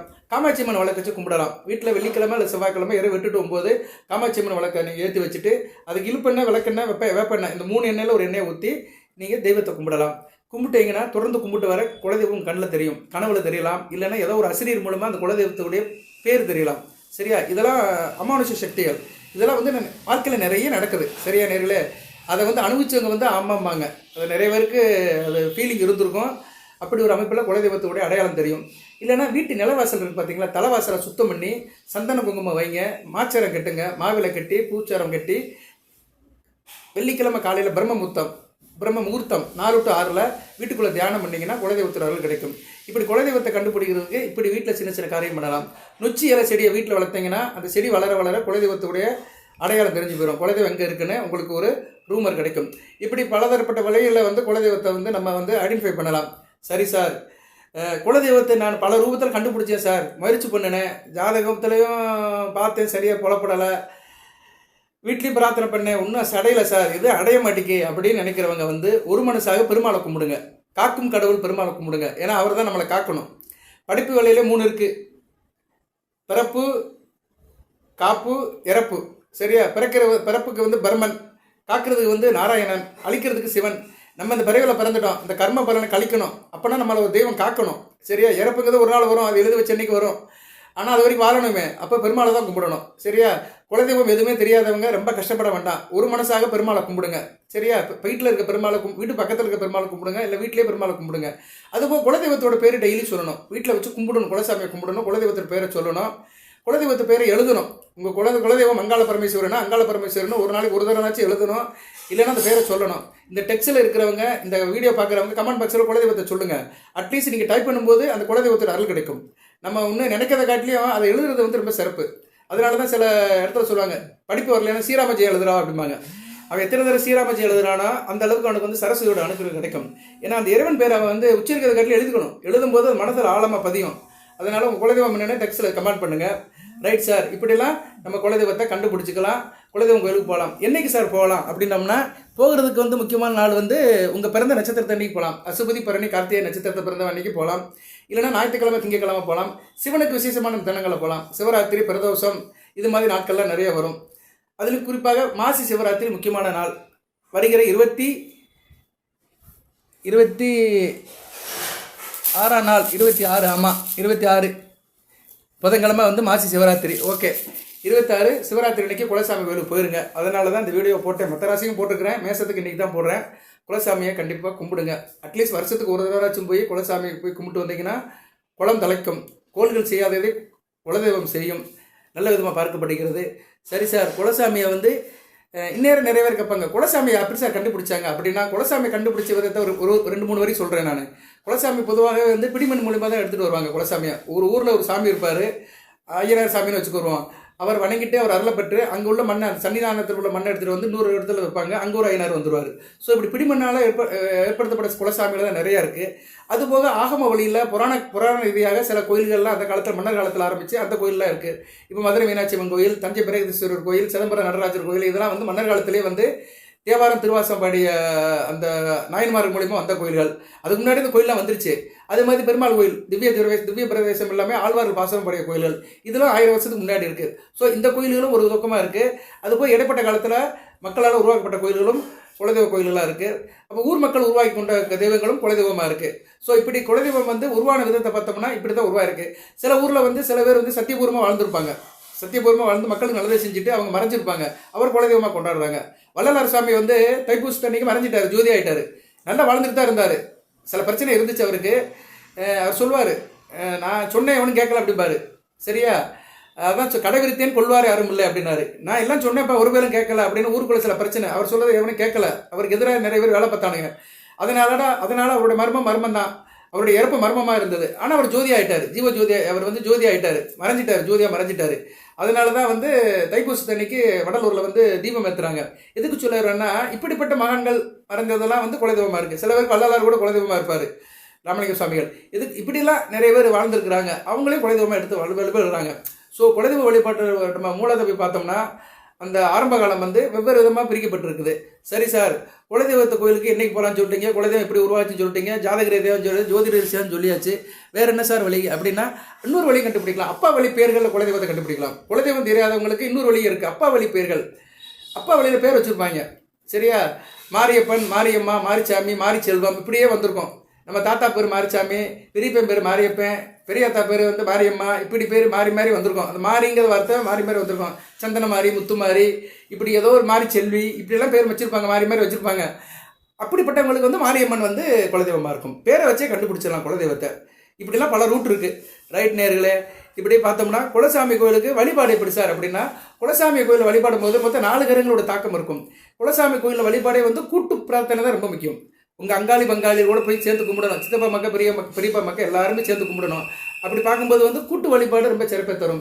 அப்படி கூட்டு வழிபாடு போகும்போது அப்பன் வழி உறவாக இருக்கிறதுனால அங்கே சிவனுடைய அனுகிரகம் இருக்கும். சிவன் வந்துடுவார். அப்பனாலே சிவன் தான். அடுத்து சகோதரர்கள்லாம் ஒன்று சேர்றதுனால செவ்வாயோட ஆதிக்கம் அங்கே இருக்கும். அடுத்து வந்து அங்கே ஒரு மனசாக இருக்கும். நம்ம சந்தோஷமாக குலசாமி கும்பிடும்னு ஒரு மனசோட ஒரு நாள் நைட்டில் அங்கே தங்குறதுனால மனோகாரகன் சந்திரன் வந்து அங்கே வந்து ஆதிக்கம் பண்ணுவார். இன்றைக்குமே வந்து ஒரு செயல் வந்துங்க கிரகத்தோட ஆதிக்கம் வேணும்னா அங்கே வந்து ஒரு வைப்ரேஷன் உருவாகணும், பாசிட்டிவ் வைப்ரேஷன். சரியா, ஒரு கணவனும் மனைவியும் ஒரு பரஸ்பரமாக பார்த்துக்கிறாங்க, சிரிச்சுக்கிறாங்க, சந்தோஷமாக இருக்கிறாங்கன்னா அங்கே சுக்கிரன் இருக்கிறான்னு அர்த்தம். எல்லா நாளுமே ஒரு கணவன் மனைவி ஒன்றா சேர மாட்டாங்க. சில நாள் அவங்களுக்கு தெரியாமலே ஒரு இனக்கவர்ச்சி வந்துடும், சந்தோஷமாக ஒன்று சேருவாங்க. அப்போ வந்து அந்த நொடிப்பொழுதில் பார்த்தோம்னா அவங்களுக்கு வந்து சுக்கிரன் நல்ல நிலைமையில் இருக்கிறாரு. சரியா, இப்படி ஒவ்வொரு செயலுக்குமே வந்து ஒவ்வொரு கிரகங்கள் வந்து நம்மளை வந்து தாக்கத்தை உண்டாக்குது. அந்த தாக்கம் தான் வந்து நமக்கு வந்து ஒரு வினையாக மாறுது. ஓகே, அப்படி இருக்கும்போது சந்திரனுடைய அனுக்கிரம் வந்து ஒரு மனசாக உருவாகுது. அடுத்து யார் சார் அப்படின்னோம்னா, அடுத்து குரு எப்படி வராருன்னா, நம்ம பூஜை புனஸ்காரம் பண்ணுறோம், அங்கே ஒரு குருக்கள் இருப்பார், இல்லைன்னா ஒரு பூசாரி இருப்பார், அவர்கிட்ட காரியம் பண்ணுறோம், அவர் கையில் விபூதி வாங்கி பூசுகிறோம், ஒரு மனதாக இறைவனை தியானம் பண்ணுறோம். அப்படி இருக்கும்போது குருவுடைய ஆசீர்வாதம் கிடைக்குது. இப்படி இருக்கும்போது என்ன ஆச்சுன்னா, சனி பகவான் அங்கே வருவார். சிவன் கோயில்னா கண்டிப்பாக சனி பகவானுடைய அனுக்கிரம் இருக்கும். ஏன்னா சிவன் தானே, சனீஸ்வரனாலே சிவன் தான். அதுவும் நம்ம செய்கிற அந்த கடமைகள் இருக்குது பார்த்தீங்களா, அந்த வேலைகள், அந்த இன்னைக்கு நம்ம ஒரு வேலையை வந்து சிறந்தாச்சு செய்கிறோமோ அங்கே சனி பகவான் இருக்காருன்னு அர்த்தம். சனி பகவான் வந்து ஒரு வேலைக்கார கிரகம். இப்போ வந்து பொதுவாக சனி திசை நடக்குது. இப்போ மேசராசியில் பிறந்தவங்களுக்கு சனி திசை நடக்கும். வயசானவங்களுக்கு அவங்களுக்கு வந்து ஒரு சின்ன ஒரு விஷயத்தை சொல்கிறேன் நான். இதுதான் பரிகாரம். நீங்கள் அங்கே கோயிலுக்கு போகிறது, இங்கே கோயிலுக்கு போகிறது, எண்ணெய் தேய்ச்சி கொடுக்குறது, காக்காக்கு சாப்பாடு வைக்கிறது, இதெல்லாம் செய்யுங்க. அதெல்லாம் வேணாம்னு சொல்லலை. கடமையை கரெக்டாக செய்யுங்க. சரியா, காரியத்தை கரெக்டாக செய்யுங்க. சார் எனக்கு வயசாகி போச்சு சார், என்னால் ஆடிப்படி வேலை பார்க்க முடியாதுன்னா கோயில் குளத்துக்கு போயிட்டு வாங்க, சாமி புஸ்தகம் படிங்க. வீட்டில் வந்து ரொம்ப நேரம் தூங்காதீங்க, கொஞ்சம் சுறுசுறுப்பாக இருங்க. தூங்குற நேரத்தை நைட்டில் மட்டும் வச்சுக்கோங்க. மற்ற நேரம் எதனாச்சும் அப்படியே கொஞ்சம் வேலை பார்த்துக்கிட்டு உழண்டுக்கிட்டே இருந்தீங்கன்னா சனி பகவானுடைய அனுக்கிரம் கிடைக்கும். சனி பகவான் அதை தான் எதிர்பார்க்குறாரு. சனி தசை நடக்கிறவங்க, சனி அனுக்கிரம் பெற்றவங்க வந்து சும்மா ஒரு இடத்துல உட்காந்துக்கிட்டே இருக்க மாட்டாங்க, ஏதோ ஒன்று பிடிச்சி வளர்ந்துக்கிட்டே இருப்பாங்க. ஏன்னா ஒரு வேலைக்கார கிரகம். எந்த ஒரு மனிதன் வேலை அதிகமாக பார்க்குறான்னா அவனுக்கு சனி பகவானுடைய தோஷமே இருக்காது. சரியா, நல்லா பாருங்கள். அதிகமாக நல்ல வேலை பார்க்குறவங்க வந்து எதுவுமே கண்டு கவலைப்பட மாட்டான். அவனுக்கு எல்லா நாளும் நல்ல நாள் தான். அவனுக்கு வந்து வேலை கிடைக்கணும், ஆப்பர் கிடைக்கணும், வேலை பார்த்துக்கிட்டே இருக்கணும். அது மாதிரி சனி பகவான் தாக்கத்துலேருந்து வெளிவரணும்னா வந்து சோம்பேறியாக இருக்கக்கூடாது, சுறுசுறுப்பாக இருக்கணும். ரைட்டு, சனி பகவானோட அனுக்கிரகம் கிடைச்சிருச்சு. இப்படி முக்கியமான கிரகங்கள், ராஜ கிரகங்கள், சூரியன், செவ்வாய், குரு வந்துட்டாலே எல்லாமே வந்த மாதிரி தான். அந்த கிரகங்களோட அனுக்கிரமும் குலசாமி கும்பிடல வருது, குலசாமி வழிபாட்டில் அன்றைக்கி நமக்கு கிடைக்குது. அதுபோக சிவனுடைய அனுக்கிரகம் கிடைக்குது. சிவராத்திரி ஜெகஜோதியாக இருக்குது. எல்லா சிவன் ஆலயத்திலும் அன்றைக்கி வந்து விசேஷம் நடக்கும். ஒரே சேர இந்தியா முழுக்க நடக்கிற ஒரு விசேஷம் வந்து சிவராத்திரி தான். சரியா? காஷ்மீர்லேருந்து கன்னியாகுமரி வரைக்கும் இருக்கிற சிவன் ஆலயத்தில் ஃபுல்லாக விளக்கேற்றுவாங்க. அன்றைக்கி சிவனுடைய நாமத்தை சொல்லுவாங்க. சிவனுக்கு வந்து ஒரு பெரிய ஆராதனை எல்லாமே நடக்கும். சயின்ஸ் ரீதியாக நிரூபிக்கப்பட்டிருக்குது. அதுக்கு ஒரு காரணம் இருக்குது. அதுக்குள்ளெல்லாம் போன வீடியோவில் அதிகமாக இருக்கும். ஆனால் நம்மளை பொறுத்தளவுக்கு தமிழ்நாட்டில் உஷ்ண காலம் ஆரம்பிக்கிறது. பனிக்காலம் முடிந்து உஷ்ண காலம் ஆரம்பிக்கிறனால வந்து குறியீடாக சிவராத்திரி கொண்டாடப்படுகிறது. சிவராத்திரி வந்துட்டாலே வெயில் வர ஆரம்பிச்சிடும். சரியா? அடுத்த அக்னி நட்சத்திரம் தான். மாசி, பங்குனி, சித்திரை, அக்னி நட்சத்திரம் வந்துடும். ஸோ இப்படி வந்து சிவனுக்குள்ள நாளாக இருக்கிறதுனால அன்றைக்கி வந்து நம்ம வந்து அந்த வழிபாடை வந்து சிறப்பாக செய்யலாம். ருத்ராட்சம் போடுறவங்க அன்றைக்கி போடலாம். 5 முகத்தை போடுறது அட்வைசபிளாக இருக்குது. அடுத்து வந்து வேறு என்ன சார் அப்படின்னா, குலசாமிக்கு என்ன சார் படையல் வைக்கலாம், அது ரொம்ப முக்கியம். குலசாமிக்கு வந்து சக்கரை பொங்கல் வைங்க. நீங்கள் என்ன தான் நேர்த்திக்கடன் பண்ணி என்ன தான் செஞ்சாலுமே சக்கரை பொங்கல் ரொம்ப முக்கியம். ஏன்னா சக்கரை பொங்கல் வந்து சூரியனோட அம்சம். சூரியன் தான் பிரபஞ்சத்துக்கு ஒளியை கொடுக்குறவர். சரியா? ஒளி இருந்தால் தான் எதுவுமே சாதிக்க முடியும். அதனால சக்கரை பொங்கல் வந்து கண்டிப்பாக நீங்கள் வந்து குலதெய்வத்துக்கு கொடுங்க. அதனால தான் தை மாதம் வந்து எல்லார் வீட்டையும் சக்கரை பொங்கல் வைக்கிறாங்க. எதுக்கு வைக்கிறாங்கன்னா, தை 1ஆம் தேதி சூரியன் வந்து உங்கள் ராசிக்கு கர்மஸ்தானம் மகரத்தில் வந்து உத்தராயணத்தில் அப்பிரசிப்பார். அன்னையிலேருந்து உத்தராயணம் வடக்கு பக்கமாக நோக்கி போவார். ஸோ வடக்கு பக்கமாக போகிற சூரியன் வந்து ஆரவான இதில் இருப்பார். சரியா? 7 முகத்தில் இருப்பார். சூரியனோட அருள் பரிபூர்ணமாக அந்த பூமி கிடைக்கும். அதனால தான் அன்றைக்கி தைப்பொங்கல் வச்சு சூரியனை வரவேற்கிறோம். அதே தைப்பொங்கல் அன்றைக்கி சக்கரை பொங்கல் வச்சு சூரியனை வரவேற்கிறோம். அதே பொங்கலை வந்து நீங்கள் குலசாமிக்கு வச்சிங்கன்னா உங்களுக்கு அந்த குலசாமியோட அருள் பரிபூர்ணமாக கிடைக்கும். இப்படி நீங்கள் வந்து குலசாமி கோயிலுக்கு போங்க, படையல் வைங்க, சாமியை கும்பிடுங்க, நல்லபடியாக வீட்டு வந்து சேருங்க. நல்ல விதமாக பறக்கப்படுகிறது. கமெண்ட் பாக்ஸில் உங்கள் குலசாமி என்னன்னு போடுங்க. நல்ல விதமாக பறக்கப்படுகிறது. ஓகே நேர்களே, குலசாமியை பற்றி இவ்வளோ தூரம் செஞ்சுருக்கேன். இன்னொன்று இருக்குது, அதே சொல்லி வீடியோ நிறைய பண்ணுறேன். குலசாமியோட தோஷம் சில பேருக்கு இருக்கும். சரியா நேர்களே? அது எப்படின்னா ஜாதகத்தில் கண்டுபிடிக்கலாம். குலசாமி தோஷம் இருந்துச்சுன்னா அவங்க வந்து அடிக்கடி குலசாமி கோயிலுக்கு போகணும். குலசாமிக்கு நிறைய செய்யணும். குலசாமிக்கு வந்து வஸ்திரம் வாங்கி கொடுக்கணும், அபிஷேகத்துக்கு பொருள் வாங்கி கொடுக்கணும். கோயிலுக்கு, குலசாமி கோயிலுக்கு நிறைய திருப்பணிகள் செய்யணும். குலசாமியோட தோஷம் எப்படி சார் இருக்குன்னு பார்த்தோம்னா, உங்கள் ராசியில் மேச ராசியில் சூரியன், சந்திரன், புதன் இருப்பாங்க. இதை என்னைக்கு இருப்பாங்கன்னா, சித்திரை அமாவாசை டயத்தில் இருப்பாங்க. சூரியன், சந்திரன், புதன் 3 பேருமே சேர்ந்து இருந்து ராசிக்கு 6ஆம் இடம் கன்னியில் புதன் இருந்தாருன்னா உங்களுக்கு குலதெய்வத்தோடைய தோஷம் இருக்குன்னு அர்த்தம். நல்ல மைண்டில் வச்சுக்கோங்க. மேச ராசி ராசியில் வந்து சூரியன், சந்திரன், புதன், ராசிக்கு 6ஆம் இடம் கன்னியில் சனி பகவான் இருந்தாருன்னா அவங்களுக்கு குலசாமியோட தோஷம் இருக்குன்னு அர்த்தம். ஆமாம் சார், எனக்கு இந்த அமைப்பு இருக்குது, நான் ரொம்ப கஷ்டப்படுறேன் அப்படின்னு சொல்கிறவங்க கமெண்ட் பாக்ஸில் போடுங்க. ஏன்னா இந்த அமைப்பு இருந்தால் வாழ்க்கையில் கஷ்டப்படுவாங்க. சரியா? அது நல்ல விதமாக பார்க்கப்படாது. அவங்களுக்கு குலசாமியோட தோஷம் இருக்கும். அவங்களாம் நல்லா வழிபாடு பண்ணணும். ஓகே நேயர்களே, வருகிற மாசி சிவராத்திரி அன்னைக்கு குலசாமி கோயிலுக்கு போங்க, குலதெய்வத்தை கும்பிடுங்க, நல்வழிப்படுங்க. நல்ல விதமாக பார்க்கப்படுகிறது. அசுபதி நட்சத்திரம், இந்த ஒரு நிமிஷம், அந்த நட்சத்திரத்துக்கு அதிதேவதைகள் உங்கள் குலசாமி வந்துட்டால் நீங்கள் இன்னும் கூடுதல் சிறப்பாக இருப்பீங்க. அதை சொல்லிவிட்டு இந்த வீடியோவை நிறைவு பண்ணுறேன். சரியா? ஓகே நேயர்களே, கொஞ்சம் பொறுமையாக இருங்க. அசுபதி நட்சத்திரத்துக்கு சரஸ்வதி தேவின்னு சொல்லியிருக்கிறாங்க. நட்சத்திர அதிதேவதை, நட்சத்திர கடவுள். சரஸ்வதி தேவிக்கு வந்து சனி சன்னிதி இருக்காது. சில இடத்துல இருக்கும். மதுரை மீனாட்சி அம்மன் கோயிலில் இருக்கும். பெரிய கோயிலில் வந்து சரஸ்வதி தேவிக்கு வந்து தனி சன்னிதி இருக்கும். ஸோ சரஸ்வதி தேவி வந்து குலதெய்வமாக இருக்கிறவங்களுக்கு அன்றைக்கி ஒரு நல்ல நாளாக இருக்கும், வரப்பிரசாதமாக இருக்கும். சரியா நேர்களே? சரஸ்வதி தேவி இல்லைன்னா அயக்கிரவரை கும்பிடலாம். எல்லாமே கல்விக்கு சம்மந்தப்பட்ட கடவுள் தான். ஸோ சரஸ்வதி தேவி அன்றைக்கி நீங்கள் வழிபாடு பண்ணிங்கன்னா கூடுதல் சிறப்பாக பார்க்கப்படுகிறது. பரணி நட்சத்திரத்துக்கு துர்கா தேவி தான். துர்கா அம்சம் நிறையா இருக்குது. காளினி, இலிசூலி, துர்கா, வனதுர்கா, கனக துர்கா, விஷ்ணு துர்கா, நிறைய துர்கா இருக்குது. ஸோ துர்கா வழிபாடு வந்து பரணி நட்சத்திரத்துக்கு சிறப்பாக பார்க்கப்படுது. கார்த்திகை நட்சத்திரம், கார்த்திகை நட்சத்திரத்துக்கு வந்து முருகப்பெருமான் தான். சரியா? முருகப்பெருமானை கும்பிட்டாலே போதும். சரியா நேரில்? உங்களுக்கு குலசாமி வந்து நான் சொன்ன 3 தெய்வத்தில் வந்துருந்துச்சுன்னா உங்களுக்கு சிறப்பு தான். சரியா நேரில்? அதனால் அந்த தெய்வத்தையும் மனத்தில் நினச்சிக்கோங்க. வாழ்த்துக்கள். எல்லாமல் இறைவன் மேசராசி நேர்களுக்கு சில சௌபாகியத்தையும் சில ஐஸ்வர்யத்தையும் சில நன்மையில கொடுப்பார். அனைத்து வளங்கள் நலங்களை பற்றி தேக ஆரோக்கியத்துடன் தீர்க்காயுடன் நீடோடி வாழ்க, நிறைந்த வளம் பெறுக.